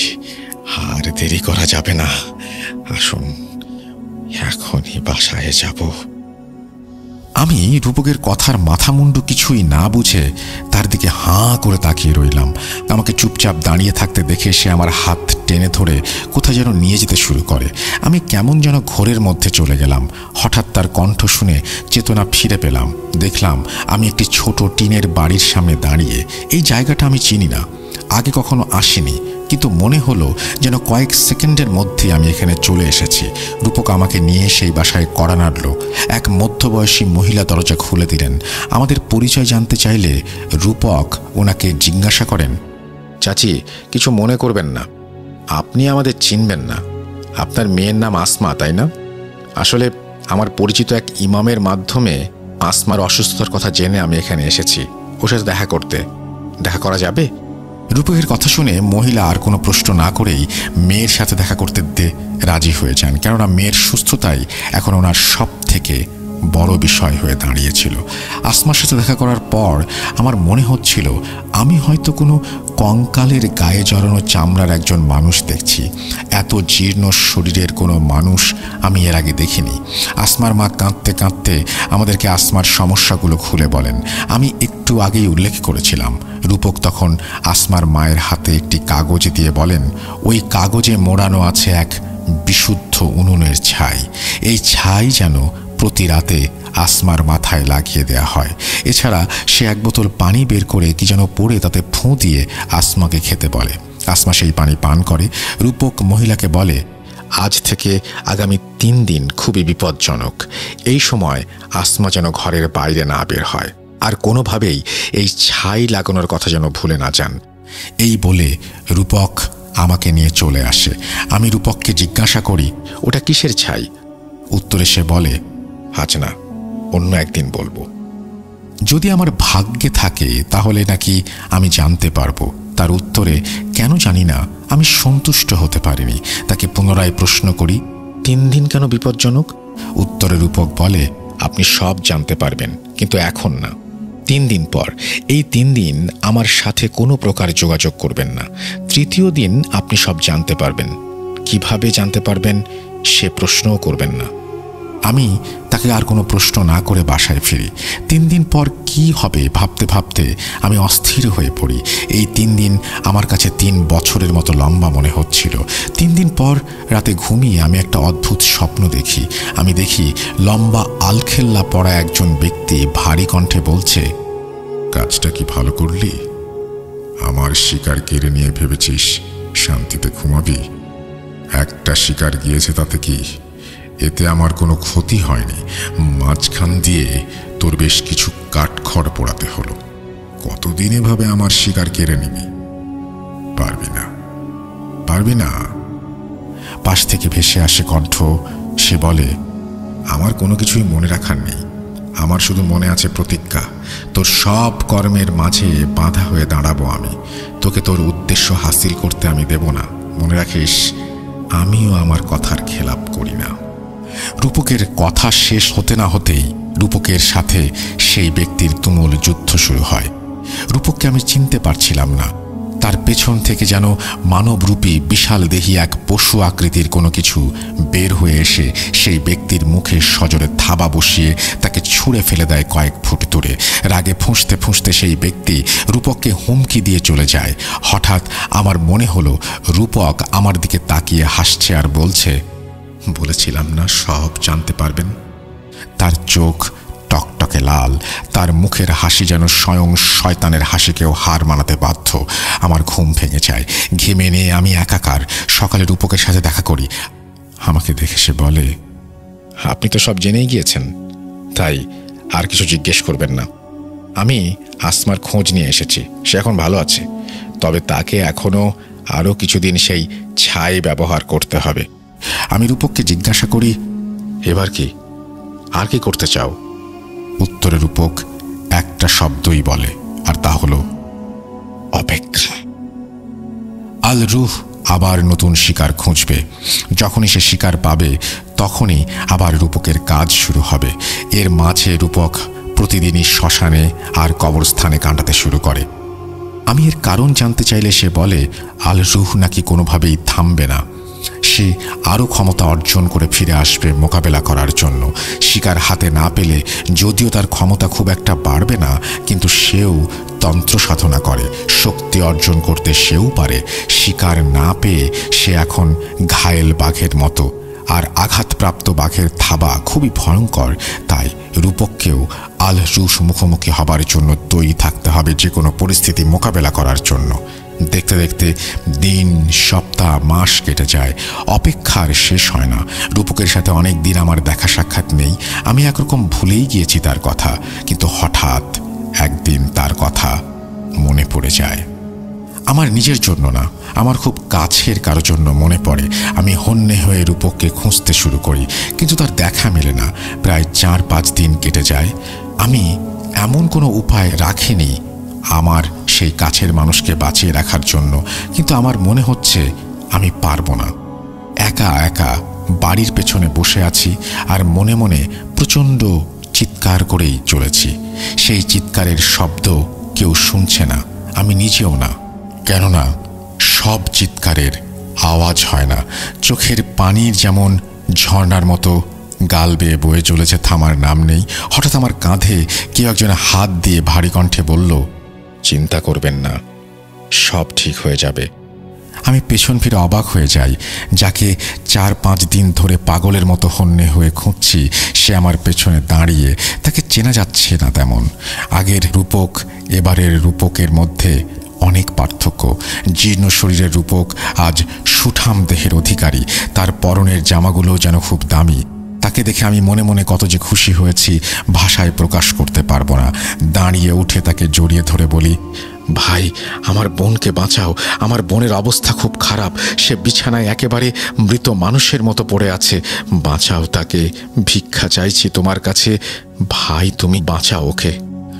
আমার কথা শুনে রূপক আমাকে শান্ত হতে বলে আর আমার বোনকে দেখার ইচ্ছা প্রকাশ করে। আমি তাকে আমার বোনের রুমে নিয়ে যাই, তাকে দেখাই। আমার বোনের হাতে কালো কালো ছোপ দাগ দেখে রূপক আমার কাছে সেই দাগ ছুঁয়ে দেখার অনুমতি চায়। আমি তাকে অনুমতি দিলে সে চোখ বন্ধ করে আমার বোনের হাতে থাকা কালো দাগ স্পর্শ করে। কিছুক্ষণ বসে থাকে। হঠাৎ সে আমার বোনের হাত ছেড়ে দিয়ে দ্রুত বাইরে চলে আসে। সে আনমনা হয়ে বারবার বলছিল, ইফরিত, ইফরিত, ইফরিত। ইফরিত কি তখন আমি জানতাম না। আমি তাকে কি হয়েছে জিজ্ঞাসা করলে সে আমাকে শুধু বলে, হাতের সময় খুব কম, যা করার আজই করতে হবে। এসব কিছু বলার সময় এখন নেই, আগে বোনকে বাঁচাতে হবে। এসব বলে সে তড়িঘড়ি করে বাসা থেকে বের হয়ে যায়। যাবার সময় সে বলে কিছুক্ষণ পর আবার ফিরে আসবে। তার এমন অবস্থা দেখে আমি নিজে কি পরিমাণ যে ভয় পেয়েছি ভাষায় প্রকাশ করার মতো না। ঘণ্টাখানেক পরে সে ফিরে আসে, সাথে নিয়ে আসে একটা পুটলি। সেদিন রাতে সে আমাকে নিয়ে বোনের রুমে চলে যায়। রুমের দরজা বন্ধ করে আমাকে বলে, আপনার চোখে আমি কাপড় বেঁধে দিচ্ছি। এখানে এমন কিছু হতে পারে যা সহ্য করার সাহস আপনার নেই। আপনি অনেক কিছু শুনবেন কিন্তু ভয় পাবেন না, আর যা কিছু হয়ে যাক বোনের হাত ছাড়বেন না।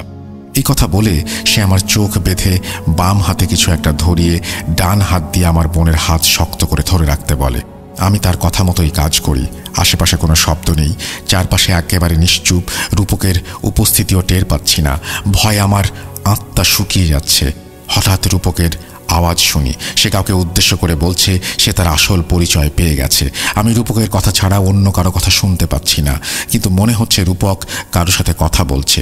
এক পর্যায়ে আমার বোন হঠাৎ করে প্রচণ্ড জোরে কাঁপতে শুরু করে।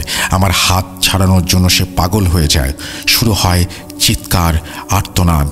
আমার গলা শুকিয়ে যায়, হাত ব্যথায় যেন ভেঙে যাচ্ছে। না আর পারছি না ধরে রাখতে। আমার হাতে কামড় বসিয়ে দেয় আমার বোন। হাতের ওপরে চামড়া ছিঁড়ে ফেলে।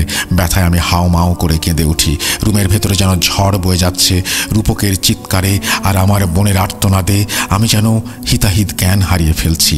বারবার জ্ঞান হারাবো করেও হারাচ্ছি না। হঠাৎ কানের কাছে আমার বোনের মুখের অস্তিত্ব টের পাই। আমাকে ফিসফিস করে বলছে, এই শিকার আমার, হাতটা ছেড়ে দে। রূপক বারবার আমাকে হাত না ছাড়ার জন্য বলছে। আমি সজোরে আমার বোনের হাত ধরে আছি। রক্তে আমার হাত ভিজে যাচ্ছে। রক্তক্ষরণের জন্য আমি এক পর্যায়ে জ্ঞান হারাই। জ্ঞান ফিরে এলে দেখি আমার সামনে রূপক দাঁড়িয়ে। সে আমাকে বলে, আমার বোন অল্পের জন্য বেঁচে গেছে।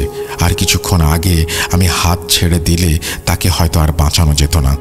আমি রূপককে সব খুলে বলতে নির্দেশ করি। এবার আর কোনো অনুরোধ নয়, যা কথা হবে সরাসরি হবে ভেবে জিজ্ঞেস করি। সে আমাকে বলে, মনে আছে আল রুহর কথা? আমি নিজেও তার সঠিক পরিচয় জানতাম না, তার উদ্দেশ্য কি জানতাম না। আল রুহ শুধুই আমার কাছে এক নাম আর রহস্য হয়ে আমার জীবনে রয়ে গিয়েছিল। কিন্তু তার আসল পরিচয় সে একজন ইফরিত। ইফরিতের কাজ বংশবৃদ্ধি করা, আর তাই আল রুহ একের পর এক শিকার খুঁজে চলেছে। আপনার বোন সেই আল রুহ নামক রোগেই আক্রান্ত। কিন্তু আল রুহ আপনার বোনকে কোনোভাবেই কবজা করতে পারছিল না কেন আমার জানা নেই। তবে ইফরিত সম্পর্কে যতটুকু জানি, যে কেউ তার বদ নজরে আসতে পারে। সেদিন রাতে তার সাথে আমার একটা সওদা হয়। তার পরবর্তী শিকারে আমি বাধা দেব না শর্তে আপনার বোনকে আমি বাঁচিয়েছি। আপনজন হারানোর কষ্ট আমি বুঝি। আপনার বোনকে এখান থেকে দূরে পাঠিয়ে দিন। আল রুহর নজর এখন আপাতত তার ওপর নেই। আর হ্যাঁ, আপনাকেও আমার থেকে দূরে থাকতে হবে। আমি আল রুহর কাছে ওয়াদা করেছি তার শিকারে বাধা না দেবার, কিন্তু সেটা সম্ভব নয়। আমার যে ওয়াদার জন্য আজ আমি এই পথে, সেই ওয়াদা আমি ভঙ্গ করতে পারবো না। তাই আল রুহকে দেয়া ওয়াদাটা আমার ভঙ্গ করতে হবে। আপনার জন্য ভালো হবে আমার থেকে দূরে থাকা। এই কথা বলে রূপক বিদায় নেয়। আমার হাতের সেই কামড়ের দাগ আজও রয়ে গেছে। আপনারা দেখতে চাইলে আমি সেটি ছবি তুলে আপনাদের মাঝে শেয়ার করতে রাজি। এর মধ্যে দিয়েই শেষ হয় আল রুহর দ্বিতীয় শিকারের গল্প। লিসনার্স, আপনারা কি তৃতীয় বা চতুর্থ শিকারের গল্প শুনতে চান? সেই গল্প শোনার জন্য আপনাদেরকে আরেকটু অপেক্ষা করতে হবে। ভাবছি বাকি অংশ পরের সপ্তাহে দেব, কিন্তু না, ঈদুল আজহার এই উৎসব মুখর সময়ে আপনাদেরকে আর নিরাশ করছি না। চলুন চলে যাই তৃতীয় এবং চতুর্থ শিকারের গল্পে। এখানে বাকি দুটি গল্প একে অপরের সাথে সংযুক্ত। কিভাবে সেটাও বলছি। আল রুহ তৃতীয় এবং চতুর্থ শিকার ছিল দুই বোন, দুই যমজ বোন। একজনের নাম মারিয়া, অন্যজনের নাম রাজিয়া। তারা দুই বোন তখন 10ম শ্রেণীর ছাত্র। এই ঘটনাটি শুরু থেকেই শুরু করি। চলে যাচ্ছি কথকের উপস্থাপনায়। আমার বোনের সুস্থ হবার পর তাকে কোথায় পাঠানো হয়েছে তা আমি শেয়ার করতে পারবো না। আসলে বর্তমানে আমি নিজেও আমার বোন কোথায় আছে তা জানি না, কেননা এতে তার বিপদ হতে পারে। রূপক সেদিন চলে যাবার পর তার সাথে আমার আর দেখা হয়নি। এভাবে চলতে চলতে প্রায় 4টি বছর কেটে যায়। কিন্তু ভাগ্য যদি সাক্ষাৎ লিখে রাখে তাহলে সেটা খণ্ডানো সম্ভব নয়। রূপকের সাথে আমার একদিন হঠাৎ করে দেখা হয়ে যায়। বিশেষ এক কারণে আমি 2007 সালে ঢাকা যাই। সেখানে গিয়ে এক রেস্টুরেন্টে খাবার খেতে বসেছি। দেখি সেখানে ক্যাশ কাউন্টারে রূপক বসা। তাকে দেখা মাত্রই আমি চিনতে পারি সে হয়তো আমাকে চেনেনি অথবা চিনতে চায়নি। আমি তার কাছে গিয়ে কেমন আছে জিজ্ঞাসা করায় সে একগাল হাসি দিয়ে আমাকে জড়িয়ে ধরে বলে সে ভালো আছে। পকেট থেকে বের করে তার 2 সন্তানের ছবি আমাকে দেখায়। খুব ভালো লেগেছিল সেদিন তার সাথে দেখা করে। আমার কাজ শেষ করার পর আমি আবার তার রেস্টুরেন্টে ফিরে আসি। তার জীবনে কি চলছে এবং তান্ত্রিক থেকে রেস্টুরেন্টের মালিক হবার রাস্তায় কি কি ঘটনা ঘটেছে সব শুনতে চাই। সে এক দীর্ঘশ্বাস নিয়ে কিছুক্ষণ চুপ থেকে বলে রেস্টুরেন্টের বারান্দায় বসে আমার সাথে সব শেয়ার করবে। আমিও তার কথায় রাজি হই। দুজন একসাথে বসে কফির কাপ হাতে নিয়ে চুপচাপ অপেক্ষা করি। একসময় রূপক বলতে শুরু করে, ভাই, জীবনের অনেকটা সময় আলরুহ নষ্ট করে দিয়েছে। আপনি জানেন তার সাথে আমার এই শত্রুতা কিসের? যেদিন আপনি আমাকে স্টেশনে দেখেছিলেন সেদিন আমার হাতে একজনের লাশ ছিল। বারবার আমাকে জিজ্ঞাসা করার পরেও আমি আপনাকে বলিনি ওই লাশ কার। ওই লাশ ছিল আমার আদরের ছোট বোনের। আলরুহ আমার বোনকে নির্মমভাবে হত্যা করেছে। আমার বোনের পেটে 7 মাসের বাচ্চা ছিল। সেই বাচ্চাকে পেট চিরে বের করে নিয়ে এসেছিল শুধুমাত্র তার কথায় আমার বোন রাজি হয় নাই। সেই জন্য আমার বোনের স্বপ্নে দেখা দিয়ে সে বারবার তার সাথে যেতে বলতো। আমার বোন আমার সাথে তার মৃত্যুর আগের দিন সব শেয়ার করে। আমি সময় সুযোগ কোনোটাই পাইনি ওকে বাঁচানোর। আর তখনকার সেই রূপকের এত ক্ষমতাও ছিল না যে আলরুহকে সে আটকাবে। সেদিন আমি আলরুর রাস্তার কাটা হয়ে দাঁড়াবার প্রতিজ্ঞা করি। এই হলো সাধক রূপকের তান্ত্রিক হবার পাঠ। আর বর্তমানে আসার পেছনে ইতিহাস একটু ভিন্ন। আপনার বোনকে বাঁচানোর পর রুহ সাথে আমার বেশ কিছুদিন কথা হয়। সে আমাকে বারবার মনে করিয়ে দেয় আমি যেন তার শিকারে বাধা না হয়ে দাঁড়াই। সেদিন থেকেই আমার মন কেমন যেন অস্থির হয়েছিল। মনে হচ্ছিল এবার সে আরও বড় একটা কিছু করার চেষ্টা করবে। আমার ধারণা সত্যি হয়। একদিন রাতে আমি তার মনে কোনো পরিকল্পনা আছে কিনা জানার জন্য আমার ক্ষমতা ব্যবহার করি। সেদিন রাতে আমি স্বপ্নে দেখি 2টা মেয়ে যারা একই রকম দেখতে, তারা প্রচণ্ড ভয়ে অন্ধকার রুমের এক কোণায় লুকিয়ে আছে একে অপরকে জড়িয়ে ধরে। আর তাদের সামনে দাঁড়ানো সাক্ষাৎ শয়তান রূহ। সাথে সাথে আমার ঘুম ভেঙে যায়। আমি ঘুম থেকে উঠেই আবার বেশ কিছু রিচুয়াল শুরু করি, যা ছিল আমার ভুল। আলরুহ আমার উপর নজর রাখছিল যা আমার অজানা ছিল। সে তখনও তার শিকার খুঁজে পায়নি। আমার স্বপ্নের মাধ্যমেই আমি তাকে তার শিকারের কাছে পৌঁছে দেই। সেদিন রাতে সে আমার সামনে আসে এবং আমাকে ধন্যবাদ দিয়ে চলে যায়। অনেক খোঁজ করেও আমি ওই 2 মেয়ের কোনো হদিস পাচ্ছিলাম না। আমার ক্ষমতাও কোনো কাজে আসছিল না। এরপর আমি একের পর এক উপায় অবলম্বন করতে শুরু করি। শেষে এক অঘরী তান্ত্রিকের কাছ থেকে কিছু নতুন তন্ত্র শিখে সেই অনুযায়ী কাজ করি এবং সেই মেয়ে দুটোকে খুঁজে বের করতে সক্ষম হই।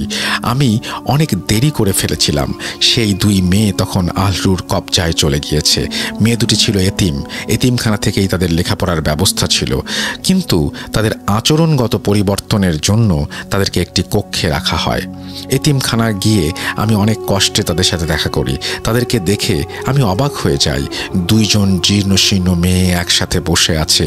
তারা উভয়ই আমাকে দেখে নড়ে চড়ে বসে আর নিজেদের আড়াল করতে শুরু করে। তখন তাদের বয়স অনেক কম হওয়ায় আলরু তার ইচ্ছা পূরণ করতে সক্ষম ছিল না, তাই তাদেরকে আপাতত নিজের কবজায় রেখেছিল। আমি তাদের সাথে দেখা করেই বুঝতে পারি এটি সেই শয়তান ইফরিতের কাজ। তাদের গায়ে মন্ত্র পড়ে পানি ছিটিয়ে দিতেই তারা চিৎকার শুরু করে। কোনোভাবে তাদেরকে আলরুর কবজা থেকে কিছু সময়ের জন্য মুক্ত করে আমি আমার নিজের মন্ত্র পড়া পানি খাইয়ে দেই। সেদিন রাতে আলরু আমার কাছে আসে এবং আমার ওয়াদার কথা মনে করিয়ে দেয়। আমাকে তার পথ থেকে সরে যেতে বলে, কিন্তু আমি পিছপা হই না। তার কথায় কর্ণপাত করি না। রাগে ক্ষোভে সে আমার জীবন নেবার সিদ্ধান্ত নেয়। আমি তৈরিই ছিলাম। তাই সে আমার কোনো ক্ষতি করতে পারেনি। তখন যাবার সময় সে আমাকে বলে ওই 2 বোনকে সে অবশ্যই নিয়ে যাবে এবং আজই নিয়ে যাবে, তাকে কেউ আটকাতে পারবে না। রুহ চলে যাবার পর আমি সেদিন রাতে আবার এতিমখানায় যাই। সেখানে গিয়ে 2 বোনের সাথে কথা বলে জানতে পারি তারা প্রায় 2 মাস ধরে বাজে স্বপ্ন দেখছে। স্বপ্নে কেউ তাদের সাথে জোর জবরদস্তি করার চেষ্টা করছে। ঘুম থেকে উঠে শরীরের বিভিন্ন স্থানে কাটা এবং কালো দাগ দেখতে পায়। তারা খাবার খেতে পারে না, খাবার খেতে গেলেই খাবারে পোকা আর মৃত ইঁদুর ভেসে ওঠে। তাদেরকে যেন কোনো এক অশুভ শক্তি বন্ধ করে রেখেছে। তাদের মধ্যে এক বোন কোনো কথা বলছিল না, সে আমার দিকে তাকিয়ে মুচকি মুচকি হাসছিল। আমি তাকে কিছু বলতে যাবার আগেই সে লাফ দিয়ে এসে আমার গলা টিপে ধরে। তার ধারালো নখ দিয়ে আমার বুকে আঁচড় কাটতে শুরু করে, আমাকে রক্তাক্ত করে ফেলে। আর এসবের কারণ হচ্ছে তখন সে আল-রুহর দ্বারা পজেসড ছিল। আমার গলা টিপে ধরে আমাকে বিকৃত আর শান্ত আওয়াজে বলে, জানতাম এখানে সুরক্ষার ব্যবস্থা করে আসবি না, তাই তো তোকে এখানে আসতে বাধ্য করেছি। তুই আমার পথের কাঁটা, তোকে সরিয়ে দিলেই আমার কাজ শেষ। এই বলে সে আমার বুকে প্রচণ্ড জোরে আঁচড় দিয়ে আমার বুকের হাড় বের করে ফেলে। অন্যদিকে দ্বিতীয় বোন এসব দেখে ভয়ে চিৎকার শুরু করে দেয়। আমি মন্ত্র পড়তে শুরু করি। আমি মনে মনে আরও মরিয়া হই নিজেকে বাঁচানোর জন্য। মন্ত্র পড়ে মেয়েটির মাথায় কোনো রকমে হাত দিতেই সে অজ্ঞান হয়ে যায়। কিন্তু মেয়েটি পড়ে যাবার সাথে সাথে ছায়ার মতো বিশাল দেহী এক জন্তু আকৃতির কিছু একটা আমি দেখতে পাই। মনে হচ্ছে যেন এতক্ষণ সেই মেয়ে এই জন্তুর ভেতরেই ছিল। আর তার পড়ে যাবার সাথে সাথেই জন্তুটির রূপ আমার সামনে স্পষ্ট হয়ে গেল। তার মাথায় ছিল ধারালো 2টি শিং আর চোখ দুটো ছিল লাল। মনে মনে অনেকবার বারণ করেছি শয়তানের কথা না মানতে, কিন্তু মুখ দিয়ে উচ্চারিত হয়নি। জ্ঞান হারাই আমি। জ্ঞান ফিরলে দেখি 2 বোনের এক বোন আরেক বোনের লাশ বুকে জড়িয়ে ধরে ফুঁপিয়ে ফুঁপিয়ে কাঁদছে। আমার বুঝতে বাকি থাকলো না পজেসড হওয়া বোনকে ইফরিত তার সাথে নিয়ে গেছে। মনে খুব কষ্ট পাচ্ছিলাম, কেননা আমার বোনকে করা ওয়াদা আমি রক্ষা করতে পারিনি।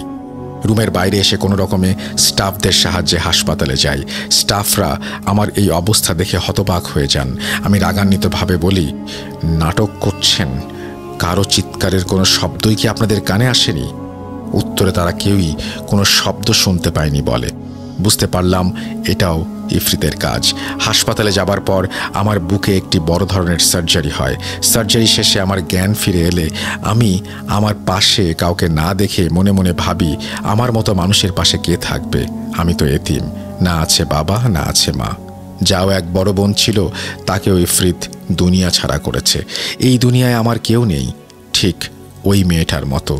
ওই মেয়েটার জন্য আমার খুব মায়া হচ্ছিল। সুস্থ হবার পর তার সাথে দেখা করি আমি। নিজের বোনকে হারিয়ে সে একেবারে নিশ্চুপ হয়ে গেছে। তার বোন আমাকে আর নিজের বোনকে বাঁচাতেই নিজের জীবন দিয়েছে। মনে মনে একটা সিদ্ধান্ত নিয়ে চলে গেলাম এতিমখানার পরিচালকের কাছে দেখা করতে। সকল কথা এবং কাজ শেষ করে সেদিন এতিমখানা থেকে চলে আসি, কিন্তু একা আসিনি। সেই মেয়েটি আজ আমার স্ত্রী রাজিয়া। হ্যাঁ ভাই, রাজিয়াকে বিয়ে করে নিয়ে এসেছি সেদিন, কিন্তু রুহকে আটকাতে পারলাম না। আমি এরপর অনেকবার তার খোঁজ করেছি, কিন্তু কোনো হদিস পাইনি। সে চলে গিয়েছে নাকি এখনো আছে আমি জানি না। তাই আপনাকে অনুরোধ করব, আপনার বোনের ঠিকানা আমাকে বলবেন না কখনোই। আপনার বোন যেখানে আছে সেখান থেকেও তাকে সরিয়ে ফেলুন। আপনি নিজেও তার ঠিকানা নেবেন না, আড়ালেই রাখুন তাকে, কেননা আল-রুহ ফিরেও আসতে পারে। কিন্তু তখন আপনার বোনকে বাঁচানোর জন্য কোনো রূপক আর ফিরে আসবে না। আমি সব ছেড়ে দিয়েছি ভাই। রুহকে খুঁজতে খুঁজতে ব্যর্থ হয়ে যখন আর কোনো পথ পাচ্ছিলাম না, তখন আমি নিজেকে পাল্টে ফেলি। নিজের স্ত্রী সংসারের জন্য আমার তন্ত্র সাধনায় অর্জিত অর্থের কিছু অংশ আমি আমার স্ত্রী যে এতিমখানায় ছিল সেখানে দান করে দিই।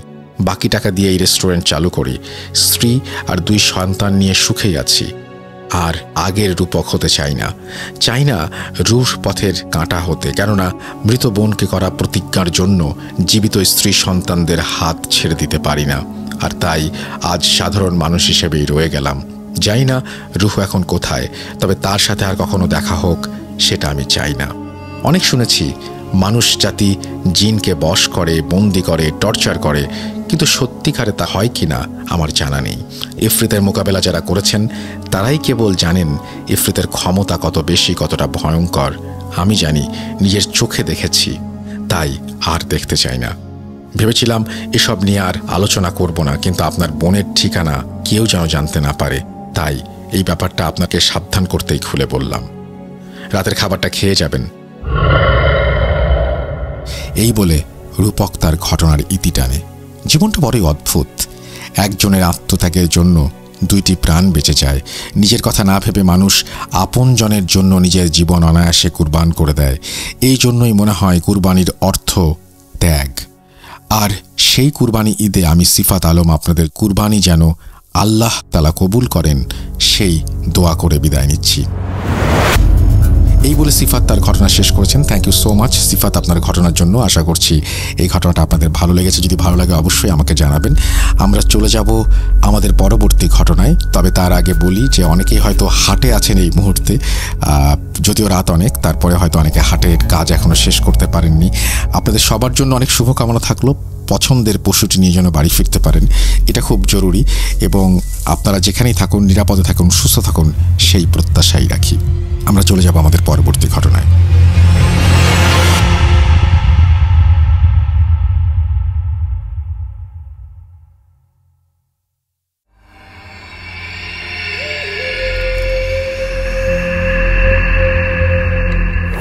Bhoot.com with Russell. Welcome back. আপনাদের সবাইকে পবিত্র ঈদুল আজহার শুভেচ্ছা জানাচ্ছি। আমি রাসেল, আর শুনছেন Bhoot.com। এই মুহূর্তে একটা ডাক্তারের বা হাসপাতালের ঘটনা শুনলে কেমন হয়? চলুন দেরি না করে শুনে আসি। আমাদেরকে ইমেল করতে ভুলবেন না। আমাদের ইমেল অ্যাড্রেস russell.bhoot.com@gmail.com। চলে যাচ্ছি আমাদের পরবর্তী ঘটনায়।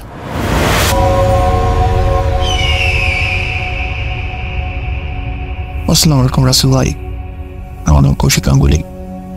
আমি একজন মেডিকেল স্টুডেন্ট, ফাইনাল ইয়ার পড়াশোনা করছি।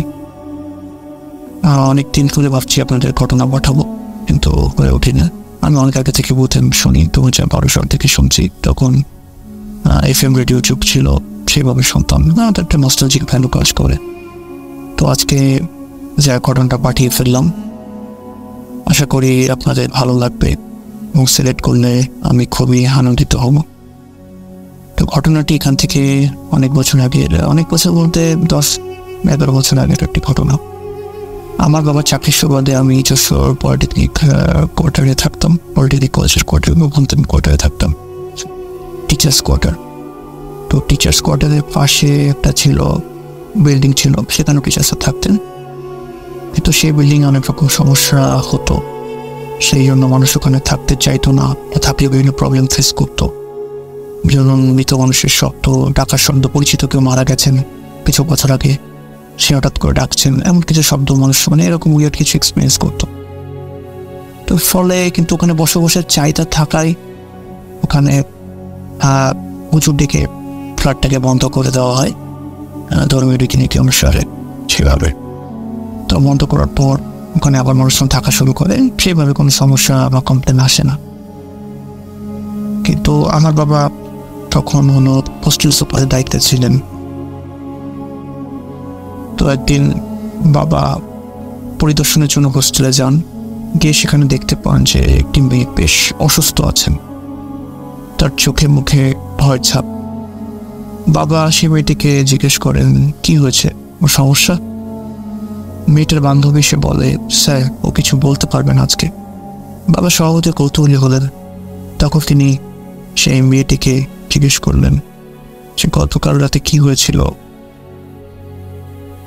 যে মেয়েটি অসুস্থ হয়ে পড়েছে শুনলাম। তো মেয়েটির বান্ধবী বলল যে স্যার ও গতকাল রাতে রুম থেকে হঠাৎ বেরিয়ে যায় ওয়াশরুমে যাওয়ার জন্য অথবা কিছু খাওয়ার জন্য, কিন্তু অনেকক্ষণ পেরিয়ে যায়, ও রুমে আসে না। আমি ছিলাম রুমে, কিন্তু আমার কাছে বিষয়টা খুবই অদ্ভুত লাগে এবং খটকাও লাগে কিছুটা। আমি নিচে ডাইনিংয়ে দেখে সিঁড়ি বেয়ে নামতে গিয়ে দেখিও একা টেবিলে বসে তার সাথে যেন আনমনে কথা বলেই চলেছে। তার চোখে মুখে ভেসে উঠেছে সামনে অবস্থানরত অদৃশ্য কোন এক ব্যক্তির ভয়ঙ্কর অবয়ব। আমি কাছে গিয়ে ওকে ধাক্কা দিতেই ও যেন বাস্তবতায় ফিরে এলো। আমি ওকে জিজ্ঞেস করলাম, কি রে, কার সাথে কথা বলছিলি? ও আমাকে কিছু না বলেই আনমনে আমার কোলে ঢলে পড়ল, কেন চলে গেল ঘুমের দেশে। রাত তখন মধ্য, আমার একার অনেক ভয় লাগছিল। তারপরে ওকে নিয়ে রুমে উঠি। আমি আগেও মাঝরাতে ছাদের উপর পড়ে কারো ফাটার শব্দ শুনেছি, কিন্তু বিশ্বাস করিনি স্যার। আমার মনের ভুল বলে উড়িয়ে দিয়েছিলাম। কিন্তু কালকে ঘটনা ঘটার পর বিষয়টা আমার কাছে মোটেও স্বাভাবিক লাগছে না।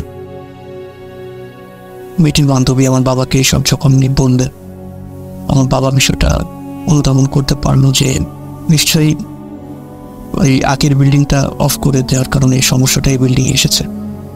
তো বাবা হুজুর আবার ডাকলেন এবং বিল্ডিংটা অফ করে দেওয়ার ব্যবস্থা করলেন। কিন্তু ঘটনাটা এখানে শেষ হয়ে থাকলে ভালো হতো, কিন্তু হল না রাসেল ভাই। ঘটনাটা এবার আমাদের ফ্ল্যাটের দিকে শিফট হলো। আমার মা হলো তখন গান শেখানো ছেড়ে দিয়েছেন সবেমাত্র। তার আগে গান শেখাতেন, বাসায় অনেক স্টুডেন্টস আসতো, মার কাছে গান শিখতো। তো একদিন প্রায় দুপুরের দিকে মা আছেন আর নেইবার্স একজন আছেন, বা প্রতিবেশী কাকি আছেন বাসায়। তো কাকিকে রেখে মা স্নানের উদ্দেশ্যে বাথরুমে যান। বাথরুমের ভিতর থেকে মা শুনতে পান যে কেউ একজন বলছে, একটা মধ্যবয়স্ক মহিলা এবং একটা বাচ্চা, যে মা, বাচ্চাটা মাকে বলছে, মা মা গান শেখাবে না আজকে, আন্টি গান শেখাবে না? আর আন্টিটা বলছে, সে মধ্যবয়স্ক মহিলাটি বলছে যে হ্যাঁ হ্যাঁ শেখাবে শেখাবে, একটু ওয়েট করো আমলে। তো মার কাছে বিষয়টা অনেকটা খটকা লাগলো যে এইভাবে এই সময় কে আসবে, আমি তো কোনো গান শেখাই না। মা দরজাটা খুললেন এবং সামনে দেখলেন কেউ নেই, এবং তারপরে তড়িঘড়ি করে মা কাজ শেষ করে ড্রয়িং রুমে গেলেন, যেখানে মার প্রতিবেশী মানে আমাদের প্রতিবেশী এক কাকি বসেছিলেন, তার কাছে গেলেন। মা জিজ্ঞেস করলেন যে কি আপনি কিরকম শুনতে পেয়েছেন কোনো মধ্যবয়স্ক মহিলার গলা এবং একটা বাচ্চা মেয়ের গলা গান শেখার বিষয়ে কিছুটা বলছিল। তিনিও ওরকম একটা শুনতে পেয়েছেন, কিন্তু বলছে যে আমি শুনেছি এরকম কথা, কিন্তু মনে ভুল ভেবেছিলাম যে হয়তো বা ভুল শুনছি। তো বিষয়টা আবারও খুবই খারাপ লাগলো এবং ভয়ও পেল মা। বাবাকে বলল, তখন হুজুর আবারও ডাকা লাগলো এবং 3টা বিল্ডিংই পর বন্ধ করে দেওয়া লাগলো। তারপর আর কোনো সমস্যা হয়নি, কিন্তু বিষয়টা অদ্ভুত ছিল এবং যার ব্যাখ্যা আমাদের কারো কাছে নাই। তো এই ছিল রাসেল ভাই ঘটনা।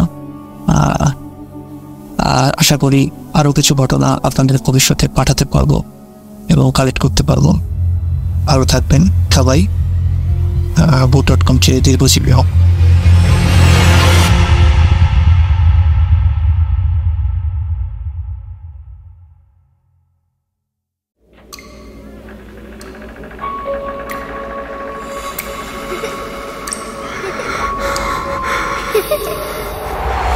লুকোচুরি খেলবে? লুকোচুরি তুমি লুকাও, আমি ঠিকই তোমাকে খুঁজে পাবো।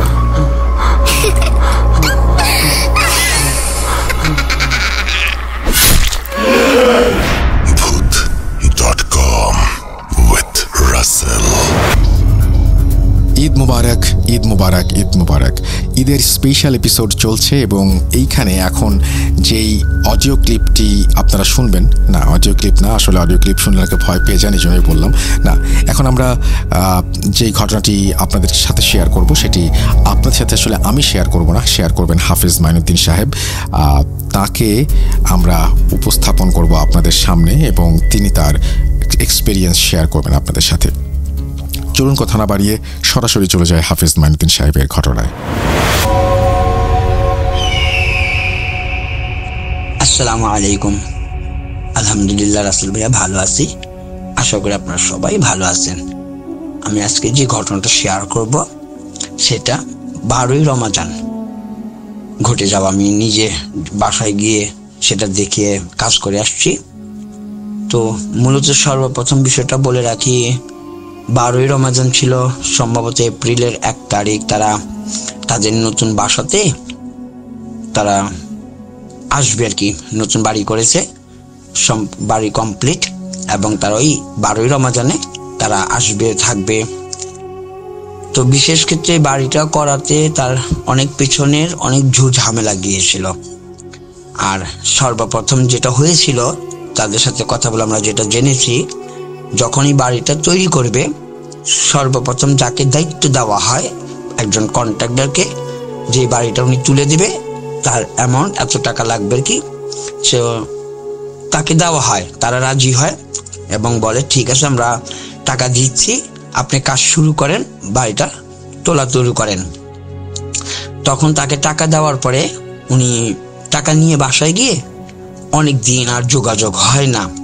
তো ওনারা আবার সর্বপ্রথম বুঝল যে টাকাটাকে নিয়ে আত্মসাৎ, সে কি গোপন কেন হলো আর কি, কেন সে লুকিয়ে গেল, এই টাকাগুলো কি তাদের মার গেল কি না, তারা খুব চিন্তিত। পরে খবর নিয়ে দেখে যেদিন টাকাটা নিয়ে গেছে সেই রাত্রি তার জ্বর আসলো, পরের দিনই ওই কন্ট্রাক্টরটা মারা গেছে।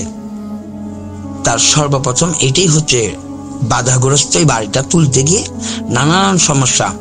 দ্বিতীয়বার আবারও প্রায় 6 মাস 7 মাস পরে বা 2 বছর এরকম হবে, যখন আবারও প্ল্যান করলো এবার বাড়িটা আবার আরেকজনকে দেবে, দিয়ে বাড়িটা তুলে সেই দ্বিতীয় কন্ট্রাক্টরকেও টাকাটা দিল। ওইখানে অনেক ঝামেলা ছিল, যারা কাজ করেছে, যারা লেবার, যারা কাজে আসছে, একের পর এক সমস্যা হয়ে যায়। কারো পায়ে আঘাত পায়, কেউ মাথায় আঘাত পায়, কেউ আসে না ঠিক মতো, কাজ এগোচ্ছে না, নানান ধরনের ঝামেলা হচ্ছিল। আর প্রায় সময়তেই নাকি এই জিনিসটা হয়েছিল যে যিনি বাড়ি তুলতেছে তার মাকে বা তার ওয়াইফকে স্বপ্নে দেখাতো যে এখানে 2টা মোরগ দিতে হবে, তাহলে তোমাদের কোনো সমস্যা হবে না। তো তারা এটা বোঝেনি, তারা বিভিন্ন সময়তে মসজিদে, অনেক সময় বিভিন্ন জায়গাতে তারা মোরগ বিতরণ করেছে, তবুও তারপরে সমস্যাগুলো হচ্ছিল। অবশেষে তাদের 12 রমজান, যেদিন তারা ওই বাড়িতে, নতুন বাড়িতে খুব কষ্ট মষ্ট করে যখন ওঠা হলো, এখন থাকবে গিয়ে, ওই দিনটাও তাদের জন্য অনেক সমস্যা, অনেক অনেক মুসিবত আসছিল।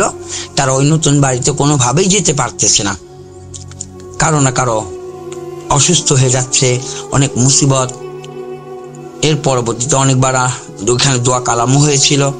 আমরা 12ই রমজানে যাই এবং তাদের সাথেও আমরা ওই বাসায় যে বসি দেখি। তো মূলত সর্বপ্রথম হচ্ছে তারা যখন বাড়িটা নির্মাণ করেছিল, যিনি বাড়ি বানিয়েছেন উনি কিছুদিন ওই ঘরটাতে থাকাতে ওনাকে খুব সমস্যা করেছিল। উনি দেখেন তারই পরিচিত একটা মানুষের মতো খুব ঘরের মধ্যে ছুটোছুটি দৌড়দৌড়ি করে, কিন্তু অথচ কেউই নাই, উনি একাই থাকতেন। বাড়িটা নির্মাণ করা হচ্ছিল দেখাশোনার জন্য, নিরাপত্তার জন্য উনি বাড়িটা পাহারা দিতেন, রাত্রে একা থাকতেন একটা রুমতে, আর কেউ থাকতো না। কিন্তু উনি দেখতো বাড়িতে কেমন যেন ধামালি হচ্ছে, অনেক মানুষ বা ছুটোছুটি বেড়াবাড়ি করছে, দৌড়াদৌড়ি করতেছে। উনি প্রায় এই সময়গুলোতে ভয় পেত। তো যখন 12ই রমজানে আমি গেলাম, সেখানে গিয়ে যে বিষয়গুলো লক্ষ্য করলাম, যে আমি যখন বসেছি দেখেছি যে বাড়িটাতে কি সমস্যা, তখন আমি জিনিসটা পরখ করলাম যে কেউ যদি ব্ল্যাক ম্যাজিক তাদেরকে করে থাকে, তাহলে সেই জিনটা, ব্ল্যাক ম্যাজিক করা জিনগুলো কাছে আসে, তারা ভয় পায় না, তারা কাছে এসে আমাদেরকে তাড়াবার বা আমাদেরকে এই কাজ না করবার জন্য খুব চেষ্টা করে। আর জিন যদি ওই জায়গাতেই থাকে, যার আবাস স্থল, যে উনি সবসময় এখানে থাকতো, এখন এই জায়গাটার মধ্যে মানুষ বাড়িঘর করবে দেখে তার চলে যেতে হবে, এই জিনগুলো কাছে আসে না, তারা ছুটোছুটি দৌড়াদৌড়ি করে। তাই আমি ওইখানে গিয়ে দেখেছি যে এই জিনগুলো কাছে আসেনি, তারা শুধু দূর দূর থেকে শব্দ করতেছে, ছুটে ছুটে বেড়াচ্ছে, কাছে আসে না। তখন আমরা বুঝেছি যে এই জায়গার মধ্যেই তাদের জিনটার আবাস স্থল ছিল, তারা সবসময় থাকতো। তো রাত্রেবেলা সব আমরা যেভাবে কাজ করে থাকি ওই কাজগুলো করে দেখলাম, এইখানে প্রায় 25 থেকে 30টা জিনের পরিবারগুলো আর কি, 25 থেকে 30 জন জিন এই পরিবারকে নিয়ে বাড়িতেই থাকতো। তাই এই জায়গায় কাউকে কাজ করা বা বাড়ি নির্মাণ করা, কোনো মানুষ বসবাস করার জন্য তারা দিচ্ছিল না। এই নিয়ে অনেক ঝামেলা ছিল ওই রাত্রিটায়। আমরা ইনশাল্লাহ কাজ করেছি এখন সমস্যা নেই, আমরা প্রায় সময় তো তাদের খবর নিয়ে থাকি, আমরা কাজ করে ফিরে আসি।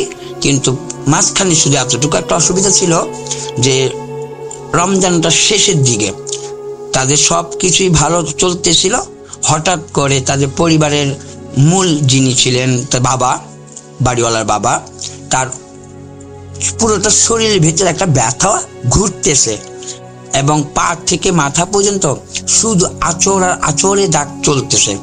তো বিশেষ করে তারা বয়স হয়েছে বলে ওরা ভাবতেছে অ্যালার্জি হবে, যে কোনো রোগ ব্যাধি হবে।